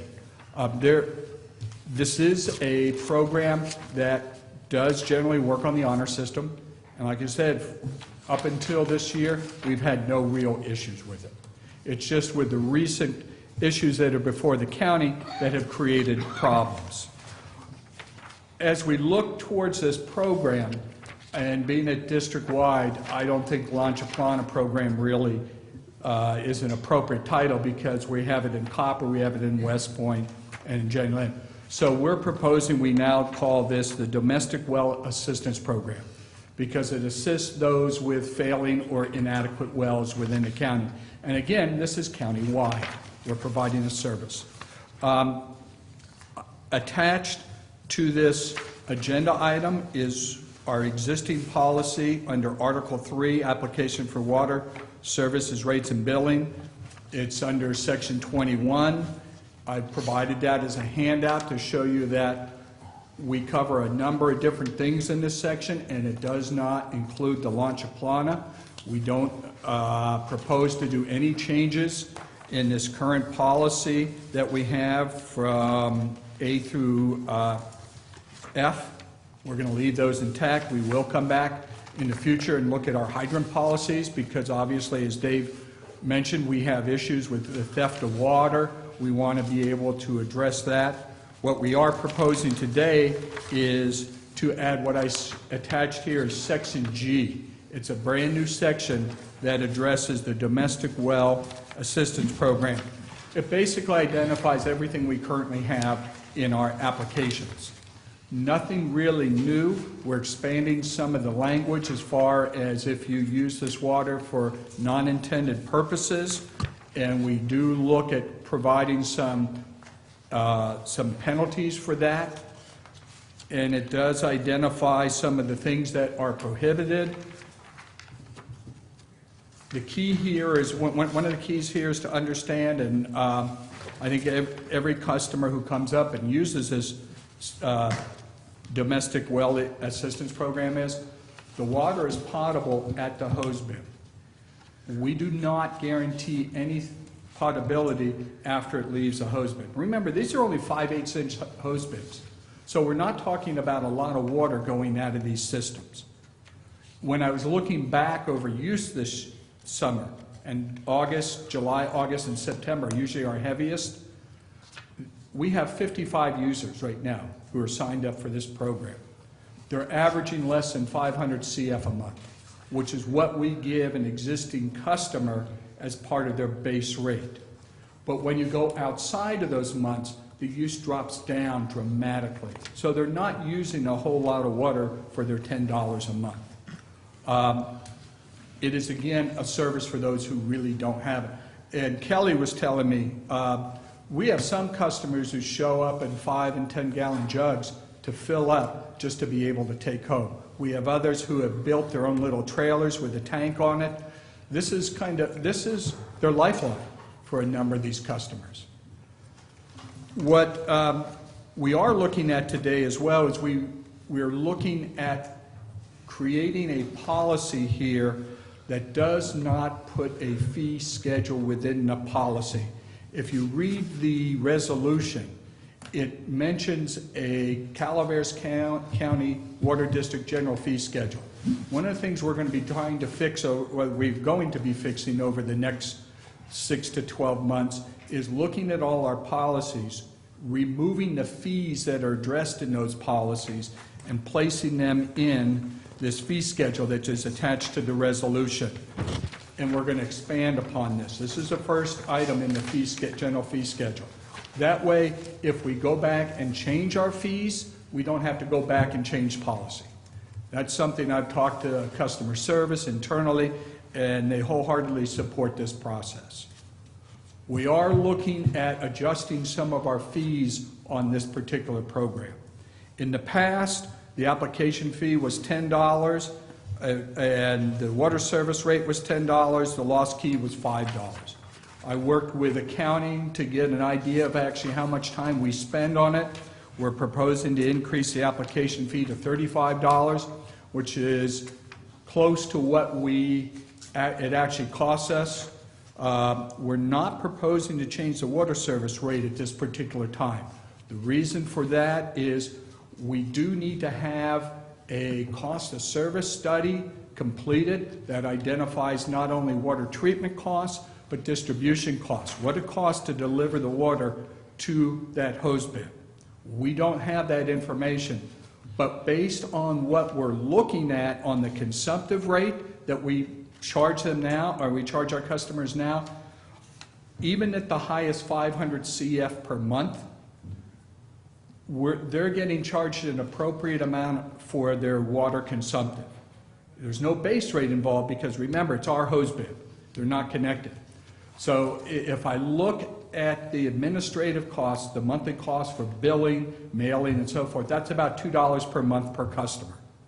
Then when I look at the amount of water used, if I do the math on the consumptive rate from the 500 to 1,500 CF per month, which is in our current rates, it equals out to about 556 CF per month. So based on the actual usage, and that's a cumulative usage because we don't, we don't track it by person, we track it by location. That's well within the average use per year of what we're looking at. So right now, I think it's an equitable. I do recommend that once our rate structure is done and we revisit and find out what our costs are for each of the different portions of the system, like I said, treatment, distribution, what it costs to actually deliver it to that hose bib, we can come back then and adjust the rates because we will then have a nexus between costs for the product. The item before you, what we are requesting is that you approve the new domestic well assistance program and the associated general fee schedule dated October 11th, 2017. And I'm here to answer any questions. Are there any questions? I have a couple. Jeff, we did talk about this in the Finance Committee meeting. Less than 500 CF Per month is per average. month? Sometimes when you get down to winter time, they don't really need it because their wells are being replenished. We see it less than 100 CF per month for some of these, for an average per location. Okay, because I'm thinking, these are the ones with failing wells, Right. and this is all they're getting? That's what our numbers show. So it's not a big user. Now, No, we do no. have some people abuse it. That is why we're coming up with a policy so we can go after those abusers. But for the most part, no. And I think that's the whole issue and why we're changing or modifying this policy is because of those abusers. Right, right. And those are the Yeah. people then that, you know, I personally have concerns, and I know that they have to sign, you know, a form of release of liability, and of course that'll hold up to the first hotshot attorney that wants to take it on pro bono for them. But my concern is that those folks that are abusing it and putting large containers, 200-plus gallon containers, you know, in the back of a little homemade trailer, okay, that is marginally roadworthy without the weight. And of course, what, 200 gallons is what, 1,600 pounds? So here's my point, is that the first accident they get that's a fatality, we're going to be having to dig deep in our pockets because we provided them that water, regardless of, in my opinion, you know, what liability documents they sign. So what I would like to see is a couple of things. One is make it so inconvenient that those folks work diligently to repair whatever well issue or build a new well or whatever. But if we could limit the volume or the size containers and put it in writing that would reduce our liability on these large homemade trailer kind of things, then I think that's one more step in us trying to really appease those people. And also we have a daily water use if it's with the governor's mandated conservation policies or whatever, however many gallons per day per person. Those are the numbers that I think we should target, in some sort of that initial education to them or the documents that they sign, because in my opinion, then it really avoids those very large containers that are a road hazard. And the other thing with that I've been hearing a lot of is that one key is servicing many different people. Right. Okay, so again, is there a way, or is the cost incentive there for us to really limit that access to where one person only can get that access key, whatever it is? A fingerprint, a pupil, I mean, that's a little bit much, but. A couple things to address your concerns, and there are very valid concerns. This is an honor system, you're right. We don't have people manning these stations, and a lot of them come in on weekends while they're not working. So we currently do not have the ability to track by person. There are some agencies like our sister CCWD that if you look straight down the road here, they have these card key stations. Those aren't cheap. That's about $20,000 each, and they expect to recover their costs in 3 to 5 years, but they're also looking at much larger haulers. So this program, if I go back to the original intent of the program, and it's to really help those that are in need, we still meet that need. And I think it's important for us, but we can also then look at the language on our applications. We can work with council to really make sure that those applications are as tight as we can get them. And I will certainly work with Matt on that. And because we have existing applications, and we can pass them to Downey Brand for review and see if there's anything else we can do. But to be honest with you, we will always have abusers. But in light of what's been happening over the last 10 to 15 years, there's one or two that, and then everybody else has been those that really need it. Good. Is there a current guidelines for the launch upon a program?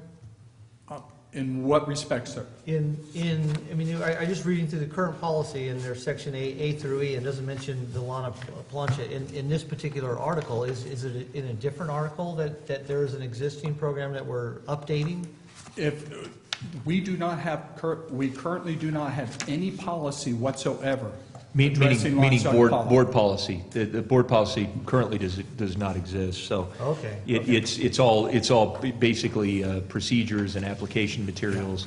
The requirements are defined, and there are pretty extensive requirements, but nothing has been formally done at the board level. And that's what we saw in the finance committee meeting. Correct. Okay. Yes, and that's what we're bringing to you today, is to actually insert a section into the current Article 3, Section 21 that addresses the domestic well assistance program. Okay, so staff has gone through that. It wasn't a policy, it was procedures that were staff procedures, and now from that, an experience Grown into a policy. adopted Yes. or put together this. Yes, I apologize if I wasn't clear in the beginning. And to be clear, some of those, they're not, the procedures, the requirements, those will continue, and those will be in the application form, and maybe an informational packet that we might provide with that, with basically the terms, the terms of service. But all of that will be guided by this policy. I think that's really important. We knew the board was generally supportive of this program for the limited purpose, but we needed to come back and make sure that, and really define that. Just put some meat on the bone for how we run it. And really addresses, again, the policy question of, are we going to continue it for the very limited purpose of people who need a domestic water supply? That's all we've heard from a staff level, so that's why we've presented it in this manner. Obviously, there's, CPD's program is different. They don't ask, there's no constraints on the purpose of use. But we're in a different situation. That's not the type of program we run. Unless we hear something different from the board to consider, we're gonna stay this course. But it's very helpful to us to have this in a policy. Okay. Rick, comments? Okay, I'm going to try to kind of bring this down to a closer to the ground analysis here. We have a tendency to talk in terms of 100 cubic feet or 500 cubic feet. Nobody knows how many gallons there are. I do. Well, you do, but I do. The customers don't. There's an app for that. But in reality, the way I see this is you're exactly right, that 90% of the people that have been on this program have not been abusers. But the other 10%, pick a number, whether it's 10% or higher or lower, they've just been thumbing their nose at the expected uses. And I've seen it with my own eyes, a little Chevy SUV that might weigh 3,500 pounds, pulling 500 gallons of water up and down the road with no surge protector, surge breaker of any kind. So it's quite a dangerous situation. But when we've talked about, well, what can we do? To get the sheriff involved. They make 5 trips a day. That's $20 worth of water. So you can't get them for grand theft or anything. So what we need is this policy, and I'm all for it. The board policy that you just say that it's not the value of what you're stealing. It's just that you're going about it in an illegal way. It's more like $8. Huh? $8? It's not that, 700 cubic feet costs what, $1.80? It's 750 gallons. That's a tank, this big and taller than me. But yeah, point well taken. Yes. You're right. Yeah, but it's, I figured that it cost about, I don't know, $10 or $12 to load a 2,000 gallon water truck. But we're talking about small amounts of money, but it is just irritating to the people in the Rancho Calaveras, not the Rancho Calaveras, but the Diamond 20 that are going down there on the weekends to fill up their 500 gallon tank that they set up above their house, and they use it for showers and whatever, because, Terry, there's no possibility of putting a well on many of those parcels down there. You can go down 800 feet and all you get is 2 gallons a minute of salt water. So, Why did they ever get a building permit then? well, mean, ask the Board of Supervisors and the Exactly. Planning Department from 25, 30 years ago. But anyway, we are where we are, but, I just don't want to beat it to death, but it's not a grand theft type of a deal. It's just, it's an illegal taking of an asset that doesn't belong to people, and that's what my constituents have been very upset about, just screaming mad, sending videos of these guys wandering down the road with a trailer wiggling. So much even about what we talked about earlier today has so much to do with this damn drought restriction nonsense. People are afraid they're going to run out of water. They have no concept of volume of water or cost of water. And while whether or not they're creating a traffic hazard is our liability or not, that's something for council to decide. The fact of the matter is, it is a minute, immeasurable amount of water for the district.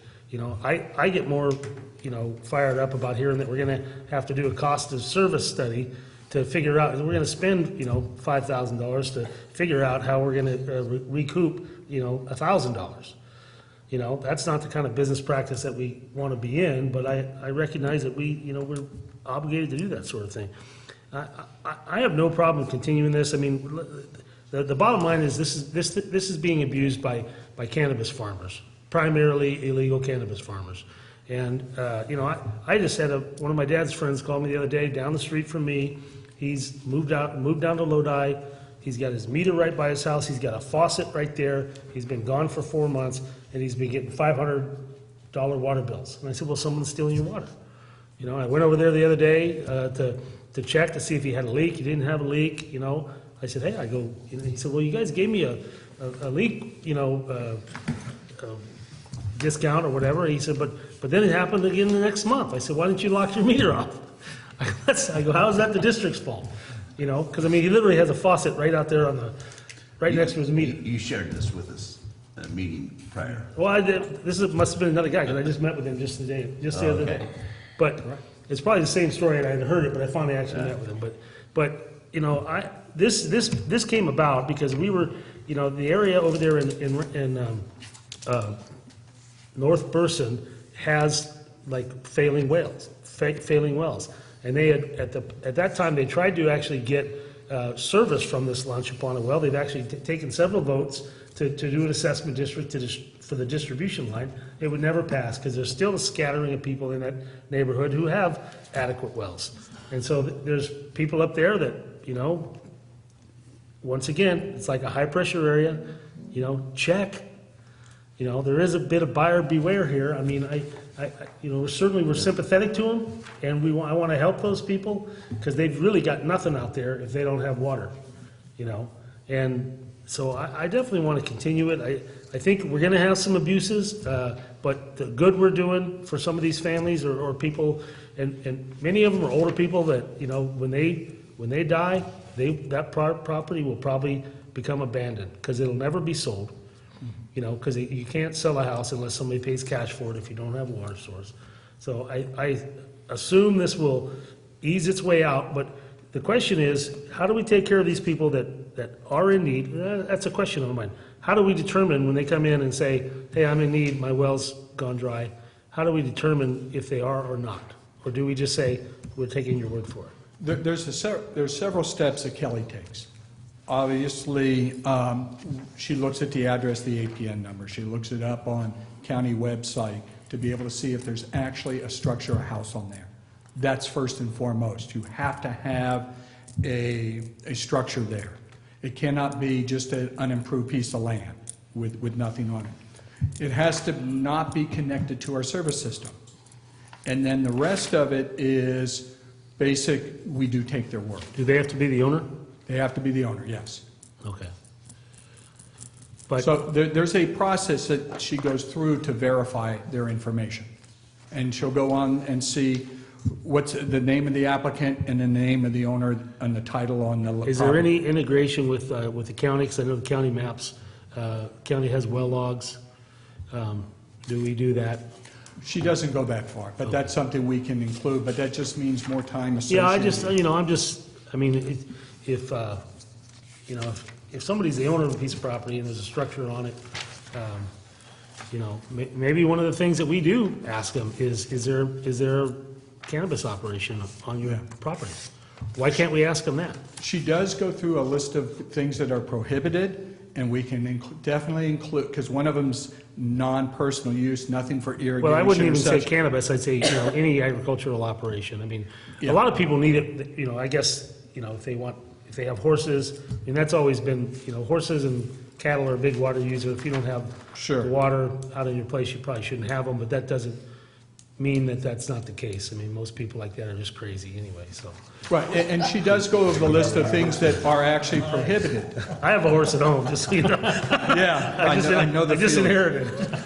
Well, I think this new resolution protects those people that are in need of this service, for sure, and it better regulates those potential abusers. I have one recommendation, that we increase the lost key charge to $50.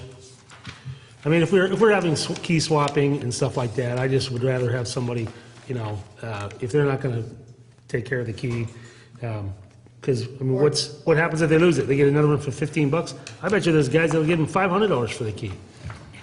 Well, we had a situation where the key was just being duplicated all over the place.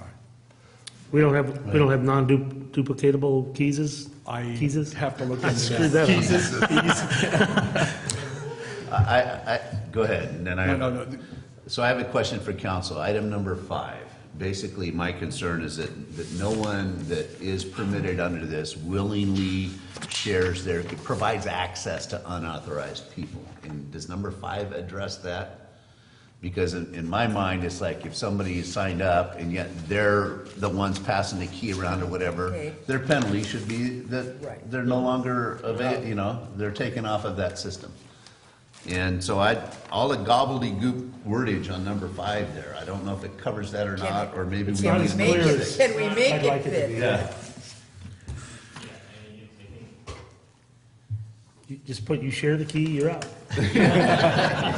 So, You could add, you could add something. yeah, maybe number 6, it says there's Any- no, No shared use.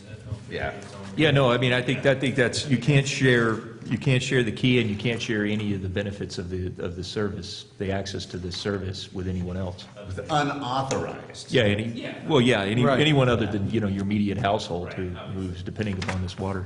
Yeah, we'll add something to that Okay, that'd effect. be great. Right. Thank you. I also think, just look at this, Jeff, I think our deposit should be more than the first month's fee of $10. I think we should increase that to $50. How much? As well, 50. There we go. Because Now we especially, I mean, got if we have a lost key situation, I staff think, member. I mean, unless you have a, I'm trying to create this to a Yeah. nexus of the amount of the cost of the water. Well, And I'm open if to that was the your, case, this whole thing, once you actually do your study, we're gonna have to charge these guys more than we're charging our regular customers. I mean, we've already spent, how much time we spent on it here today? understood. Point well taken. Okay, But- I have a Yes, question. ma'am. You said that you're going to be revising this general fee schedule for several other, If you look within our policies, it gives us what the late fee is for a water bill, what the lock-off fee is, what the reminder notice, all that. All those are embedded in our policies. We want to pull those out And they'll and all create be a like nice, this. long general fee schedule, so that if we ever have to update our fees, all we're going to do is update this, not all the individual Right, resolutions to update the policies. okay. So the action you want us to take today is to oppose this, approve this? And does the fee schedule, will our recommendations be included? Or do Yes, you want the two those changes. exact? Actually, it's Amendments? included in the language of the policy, so when you adopt the policy, you're adopting the fee schedule as well. Well, Okay, can I move to, And if Yeah. you'd like to adjust the fees, we can do that right now. Yeah, I say do that. we'd have to make a motion and then amendment, or? I would make a motion, as part of your motion, do it with the To amend the fee schedule? and with Item Director number Strange's item number 6, about no sharing the key or the service. so I'd like to make a motion to amend the rules and regulations governing the furnishing of water and or wastewater services, including, Well, let's accept it with the amendments. Okay. Yeah, how's that? okay. The application fee, $35. Well, let's talk about it one at a time. Is that fair? Should keep that one like it is? Dave already said he wants to do the second one, the deposit, raise it. Is application fee okay?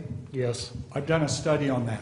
Okay. Yes, I do have a nexus for that. Deposit, do we want to raise the deposit to 50? Does the $35 cover that Nexus study? Yes. I come cheap. I just think the deposit should match what I agree. individual fees Okay. are, so I would say 50 is appropriate if the lost key 50, charge is 50. 50? Yes. Water service rate, the monthly rate? $10, let's just keep it like it is. Yeah. For the 10. time being, yes. Okay, and it yeah. most likely will adjust by the end of the year. Based on the information that's already being developed by HDR on our cost of service study. So we'll just take the information from that and apply it to this. Okay. Lost key charge? $50. I suggest 30. It's double what a new, the initial key is. 50 to me personally seems like. If I lose my key at the homeowners association, it's $50. Can we be punitive? I mean, can we have a punitive It's not punitive. fee? gotta go get a new key. It's not the cost of a new key, it's not the cost of. I know, it's the manpower to go get the new key. Takes a guy an hour to go down to 30, Lowe's and 50? Jackson to get, I'm okay with 30. Well, that's a little different than the HOA, and I don't know. wow. So I suggest 30. All right, I say 50. How many in the board want it to be 50? I do, Russ does, Bertha is leaning our way. How many want it 30? I'll go with 30. Bertha, where are you? 30 or 50. Oh, Where are ya? no, I think I'll go 50. There you 50, go. okay, Yeah. 50 it is. It's a huge victory. I feel like Trump in the NFL. just to show them we're serious. You know, this is, Good, well, I can blame all three of you then, no problem. Okay, so now we'll look for a motion to approve as amended. So can we have another motion to approve as amended, as we amended the fee schedule to be I'd 50, like 10, to 50? make a motion. And to add the item 6 per the direction from Director Strange about not allowing anyone to share the key or anything else with any unauthorized person. Okay, No sherries. Last, if I could just. motion? Oh, I'm sorry. to accept. To As amended. accept, Yeah. With an amended schedule, fee schedule, and item 6, which is no sharing of the resource. Cool, I'll second it. okay, yeah. We have a motion by Director Underhill, second by Director Strange. But spoken Any by- public comment? Any public comment? Please call the roll. Mr. President, before we call the roll, I just wanted to add one other point. One thing I think we should put in the guidelines that we develop as staff to implement this is, I think we need to just have it in the application that anybody who applies consents for us to share any of the information about their use or anything that we observe through this with any other government entity, including our county government, so that what I'm thinking is if we suspect that somebody is, because of the frequency or the quantity or whatever, maybe using it for, illicit cannabis or even permitted cannabis, if that continues. I think that's a good idea. But in violation of what they've represented, maybe they've represented to the county, they're on a well to get cannabis. Yeah. And if we think that something else is happening, that's another way that we can try to get, weed out the people. I shouldn't have said that. I did not, honest to God, I didn't mean that. To make sure it meets its intended purpose. Okay. That's an attorney for you. But I think also, Dave, it would provide the county with potential, well issues, domestic well issues on parcels as well. So I think it's just as valuable in that regard to the county or others assessing that. Okay, we have a motion and a second. Any further comment? Please call the roll. Public on I already did. Director Strange? Yes. Director Adams? it. Yes. Director Thomas? Yes. Director Underhill? Yes. And President Hughes? Yes. We have no recurring business. General manager's report. Thank you. Thank you. Thank you, Jeff. Mr. President, members of the board, just to note, we have a board meeting on the 25th. We're actually going to begin that at 1 o'clock. We're going to have a dedication ceremony for the Reach 3A project. We've reached substantial completion of the project. We're down to the final punch list items. Fantastic result, and we just want to take a moment to thank everybody, particularly the community members, businesses, residents, to thank them for all that they've done and put up with to get through this really important project. As well, on that date, after we complete that, we will go and actually convene at the fire station boardroom for a very brief board meeting. We have one item that we know of so far, and that is to request that the board authorize us to submit the application for the Cal OES FEMA funds for the Redwood tank replacement project that we're looking to do for some of the tanks in the Ebbets Pass area. And we need to get that application to the state.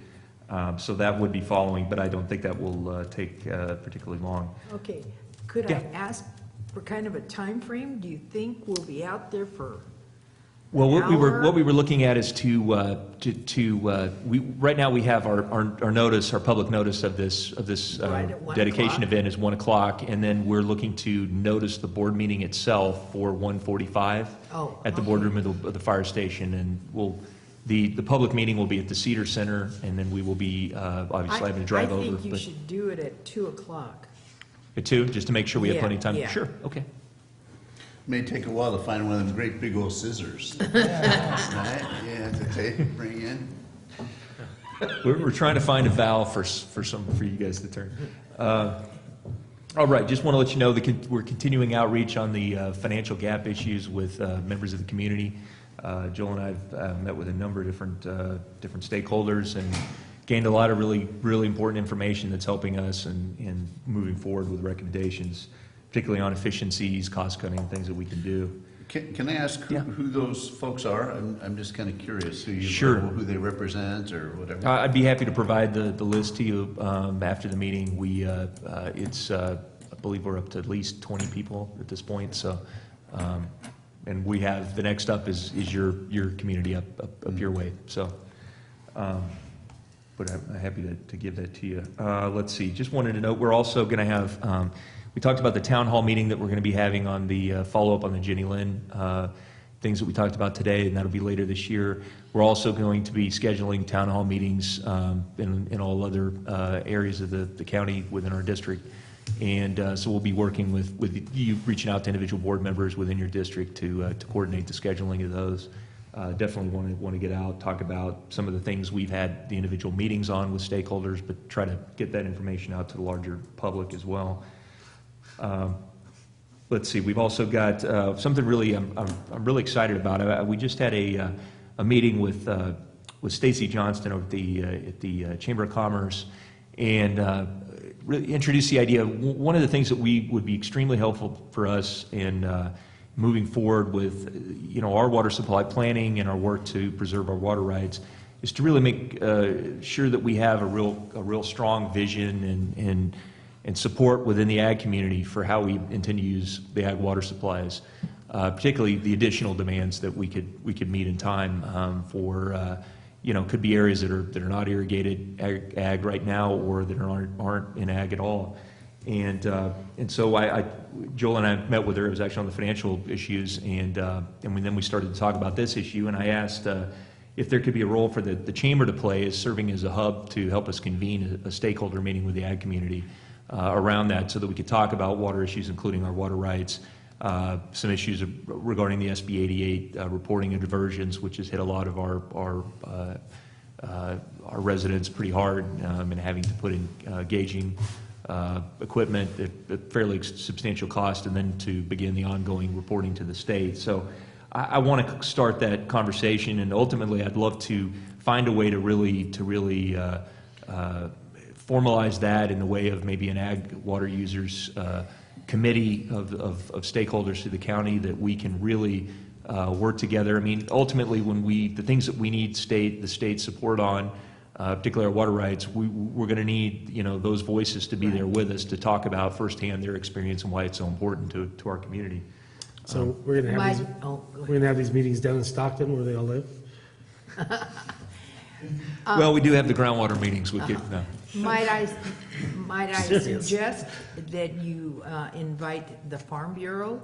Absolutely. Yeah, we're absolutely. And then the Cattlemen's Association, because they're if there's any, they're all the stakeholders. You bet. If there's any individual or group that you think, those are clearly ones that we've been thinking of, but we want to definitely, and again, this is just going to be the beginning of an ongoing effort. I'd like to see the list of the actual people who are paying us currently for ag water, because I don't think my comment I wasn't joking. Oh, okay. They're all from Linden, Gotcha. Stockton. Gotcha. They don't live here. Oh, yeah. He if they're, comes to one of the meetings.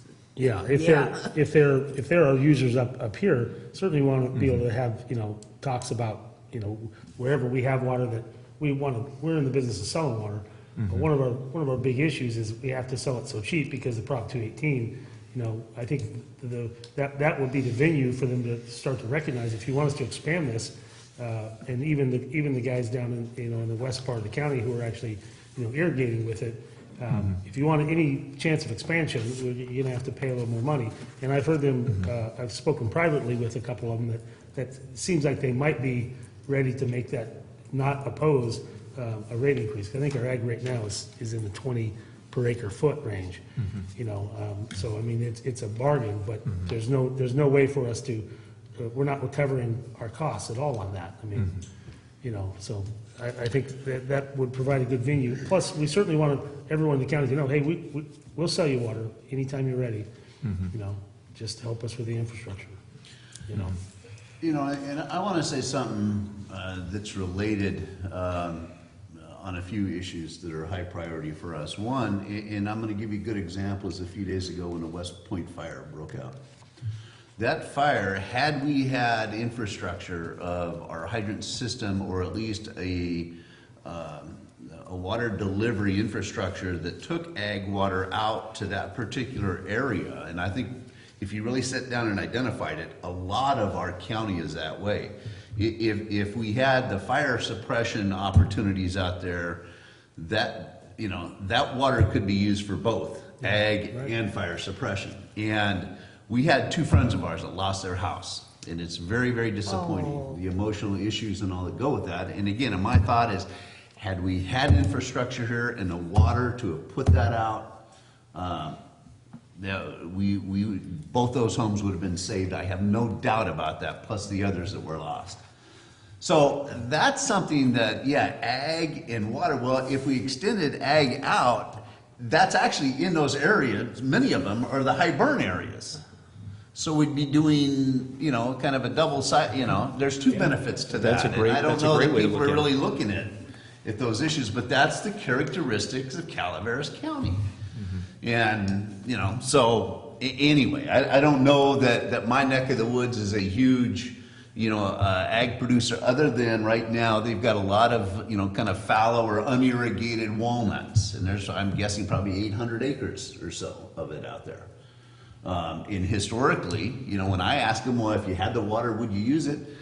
And their biggest fear was joining all this ag irrigators coalition from, you know, down south that they'd have to join in with, and which I didn't realize, the quality of the almond or the walnut meats are very different, you know, in those situations too. Not only the species of walnut that they have, but also its characteristic based on natural rainfall and these other things. Anyway, the long and short of it though is that, my opinion, and we see this all the time, if you build it, they will come. If there's water there, and that's that relatively flat little stretch, they'll turn it into, you know, agriculture if there's an opportunity. We lost one of the biggest Christmas tree farms we had up there in this fire. Burned the big Christmas tree farm down. You know, so again, it's, anyway, so, yeah. Gotcha. No, that's a Anything else in the great general way to manager's look report? at it. Just to note, we have the Highway 4 committee meeting will be here in December. That's the first Thursday of December at 4 o'clock, and we'll be hosting that. And then also, I just want to let you know, we're still going to have the board workshop on hydro relicensing. We're working with Andy Fecco, who managed their program, their relicensing effort at Placer County Water Agency, and because of the holidays and that we have a reduced board calendar in November and December, we're having to try to schedule that in January for as early as we can next year. So, but we are going to do it, and it's going to be I think a really good presentation. And that's all I have. Thank you. Dave, we do have the Wilson Dam update. Oh, thank you very much, Joel. I apologize about that. If you want to put yeah, there you go. Look at that. There you go. Yeah, just to note, this is some work that our construction crew has done just within the last few days, and want to note we had some. They dug that up? No, that's what we're dealing with, the sloughing at the dam. Obviously, this is something that is been in, you know, deteriorating over many years, but to put the rock to stabilize. Really proud of the work they did to jump in there and get that done. These are the things we're trying to wrap up now, so that again they can mobilize down the slope on the distribution stuff. But just want to recognize that. That's yeah, Teresa. Yeah, I just wanted to say one thing too about it. You know, they were working on the bluebell replacement. They got pulled off because we had a situation of white pines.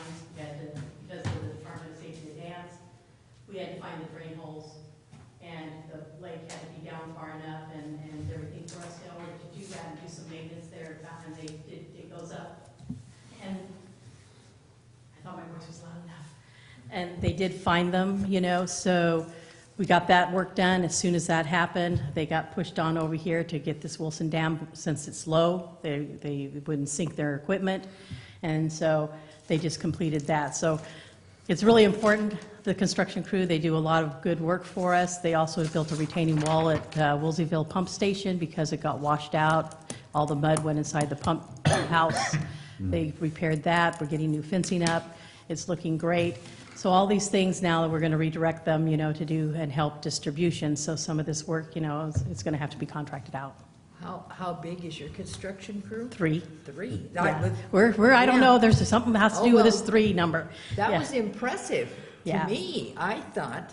They did yeah. a great job. Yeah, Yes, they did. yeah. This is, and absolutely. again, this is just a very temporary measure. We're going to, the future of this reservoir and that dam are one of the primary subjects that we're looking at with this next study, coming out of the AB 142 study now to do the study to determine what projects we need to do. It's more like an engineering master planning type effort to determine, to provide for the water supply needs of the community. So this, what do we do with this reservoir is at the top of the list. And during, the heavy rains, people were really concerned about a breach. There's some other work that had to be done. We put the locking gate back up. Cal Fire came and helped remove some of the fallen trees. So there's been a lot of work done out there, one to, protect that dam and protect the people below it. Great, thanks for showing that. Okay, where are we at? Board reports, Director Underhill? Oh, well, I just need to announce that I did not win the Publishers Clearinghouse. I believe that was today. They could be knocking on your door right now. Dick may be, Sorry, she's not home. Who's the next on the list? Okay. What a surprise. Director Thomas? Now I'll have CCWD stuff. Really? I just wanted to get an update on the Blaken Road. oh, on the bridge, on the county's project to put in the bridge. The last I heard, based on Supervisors meeting. what staff saw as of, I think, yesterday, the bridge has been placed, but now they have to do the approachment from the road to the bridge because they weren't allowed to disturb the stream bed for footings. They had to do a concrete structure to set it on, and that means that the bridge is sitting much higher than it would have, and so they have to now do the approach. They have to put paving or something in their earthwork to be able to do that. So still not in service, but they're making progress. So. But it's, okay, it'll be this year, I'm sure. Okay, let me see. We have our Finance Committee meeting on Monday, and then I will have signed up to go to the Moke River on the 20th. Okay, do I have a positive from all the board members for our ribbon cutting next Wednesday, or the 25th? All of you will, you're gonna miss the people that we've invited. And I'll be out, like I mentioned last meeting, I'll be out of town that week. Okay, but Jeff, you, I'll be there. oh, and Russ, Anything else? maybe? Yeah, I'll be there. Oh, okay, great. Okay, that's it. Director Good, Thomas. Russ. What time is the 1 o'clock. Board of Finance Committee? Oh. 10. Director Thomas, anything? Just 1 second. Director How'd the Strange? Sigma meeting go this morning? Well, let's talk about that. Yeah. Well, listen, we can't talk too much about this stuff. We have a thing called the Brown Act, so you can give us a report. That's all I'm gonna do. Okay, we said let's talk about it. I'm gonna move my lips and talk. Okay. All right. The biggest thing on the agenda this morning, but before I launch into that, I just wanted to give my thanks to this board for making the change in the timing of our meeting to allow me to be there. I think it's going to be important work, and each meeting that I attend proves to me that we're going to play a pretty significant role in that. I'm confident of that.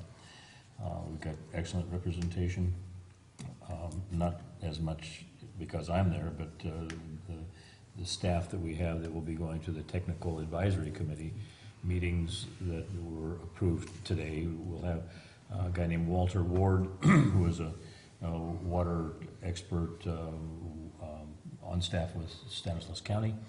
He will be the designated representative to the Technical Advisory Committee, and then Peter Martin will be the alternate. He'll probably go to most of the meetings anyway as an observer, but both those guys are extremely well respected in that group. I'm just really quite pleasantly surprised about how they are on a first-name basis with every mover and shaker in the room. It's really quite impressive. There was a significant discussion today about approving a proposal to hire a consultant to write the plan, the groundwater management plan, which is going to take some time and not an insignificant amount of money. It's a couple of million is what they're budgeting for it. Surprisingly. Wait, hold on. What? Okay, well, they're going to talk to us before they budget it, right?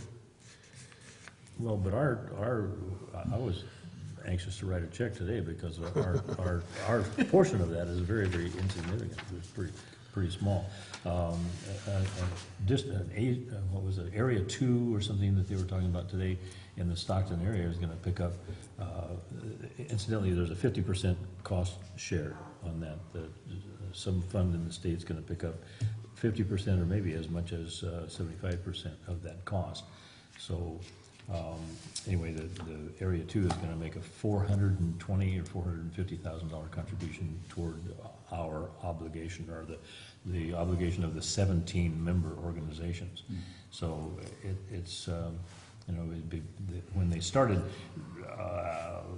putting out different options for the cost sharing, it looked like to me that our share might be as much as $80,000. And it's going to be more in the $13,000 range. So, and spread over 3 years, it's not exactly chump change, but it's something that we can't avoid, and we have to pay to play, so to speak. But anyway, I'm just pleased that I was able to go there and then come here to also participate in our affairs. There's one other thing that I wanted to bring up just for future discussion is that there's a fair amount of construction activity, very delightfully done in the Copperopolis area, and I'm sure that people see it in different areas of the county.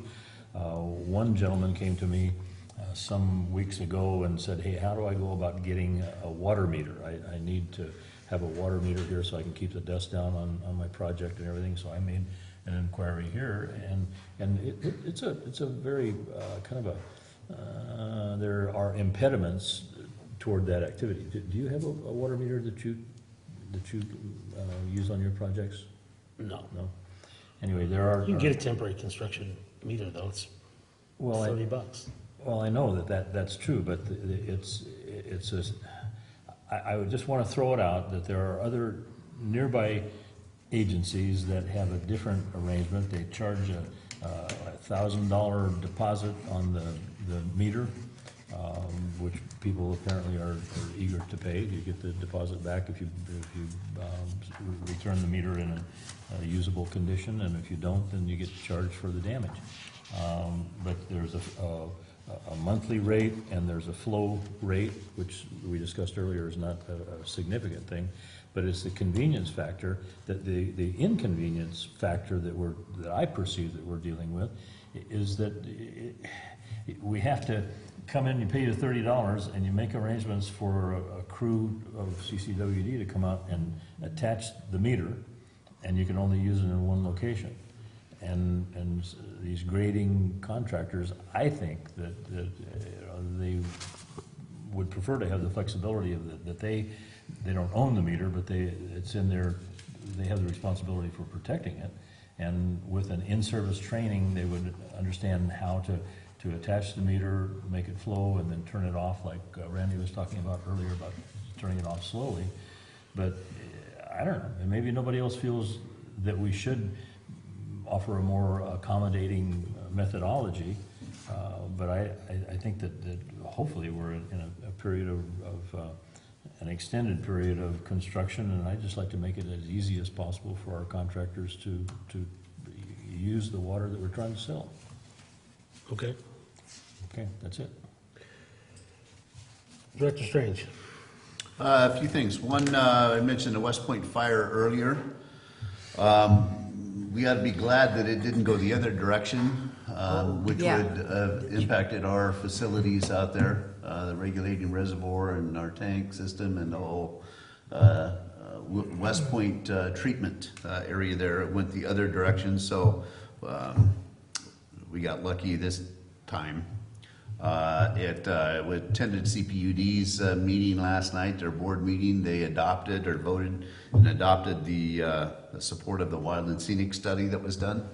That in our joint meeting, they didn't have enough a majority vote for that, so they did adopt that last night. The T-Stan JPA, I'll be attending next Wednesday, and I'm kind of wondering, maybe it's too soon, but the idea of the tie-in between the cement line that now we have ownership of, and any project that would come from that area, maybe, if there's a current need to evaluate or at least put a project together using that line or something, that would be great. We're always looking for new projects. And I think the last thing for me is the emails that went around after our last meeting that we talked about the Wild and Scenic. It was very disappointing that, at least from an email attack of those of us that have different views of some of the other NGOs that are out there that prefer to pump water uphill and things like that. I was disappointed at the tone of that, but at the same time, we have a different perspective than they do. And so I would encourage those folks to seek public agency or appointment, election to these positions, and get a little different perspective on the fact that, we have to make choices for the greater variety of people that are out there. So I know that those folks are also, they love to, or I say love, they do review our tapes of our meetings and all, and I think that's great. But at the same time, I'm not gonna get in a big email battle of, sending things here and there. And I also think that it was unfair, some of the attack on you, Dave, personally, in those, or at least the tone of those emails, and I'll leave it at that. Dang it, now I have to look it up.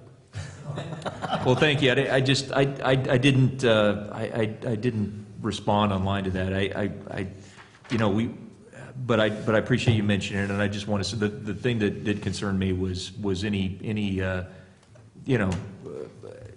assertion that staff doesn't take the concerns of other members, other stakeholders in the community seriously is just, and that we're not.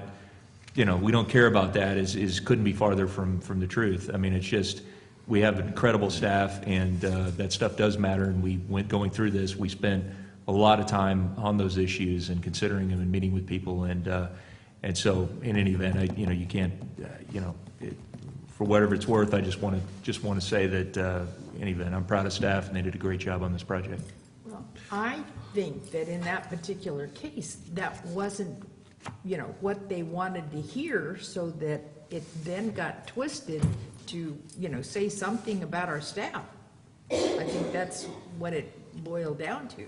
Yeah, an opposing viewpoint, and the acceptance of opposing viewpoints. I mean, that's, I have it all through. Anything else? And that's it, thank you. Okay. Dr. Adam? Just want to report I reported on these last meeting as well. The camera meeting is here in this room next Wednesday, and the MRA, McClellan River Association, is next Friday in Moke Hill, and in Mountain Counties is having a symposium in Auburn at the Ridge on Friday the 27th. What symposium? Specific, what is? And I'm not quite sure I don't know the topic yet. Oh, okay, so it's not It's just a. Delta and the upstream Delta watershed. So this made Director Strange. I remember. I think we were in on one of these meetings a few years ago. But it's kind of circling back to that issue, which is always a big subject of discussion. Some distinguished speakers will be there. I noted. I think the new executive director of the State Water Board is going to be in attendance.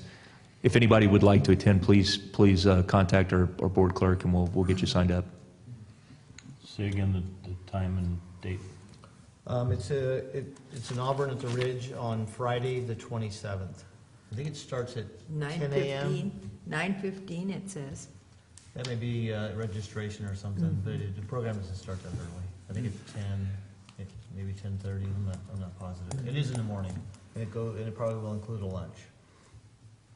It will Anything else? include a lunch. Nope, that's it. You Thank missed the Okay. East Bay Mud Barbecue, speaking of lunch. It was great. I had to work. Okay, I have nothing to report.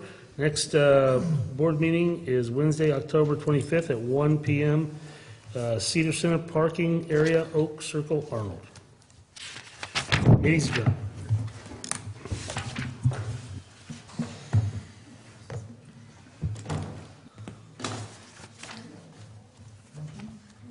Yeah.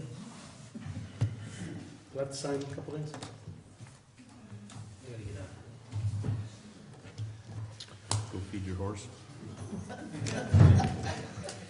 Water your horse.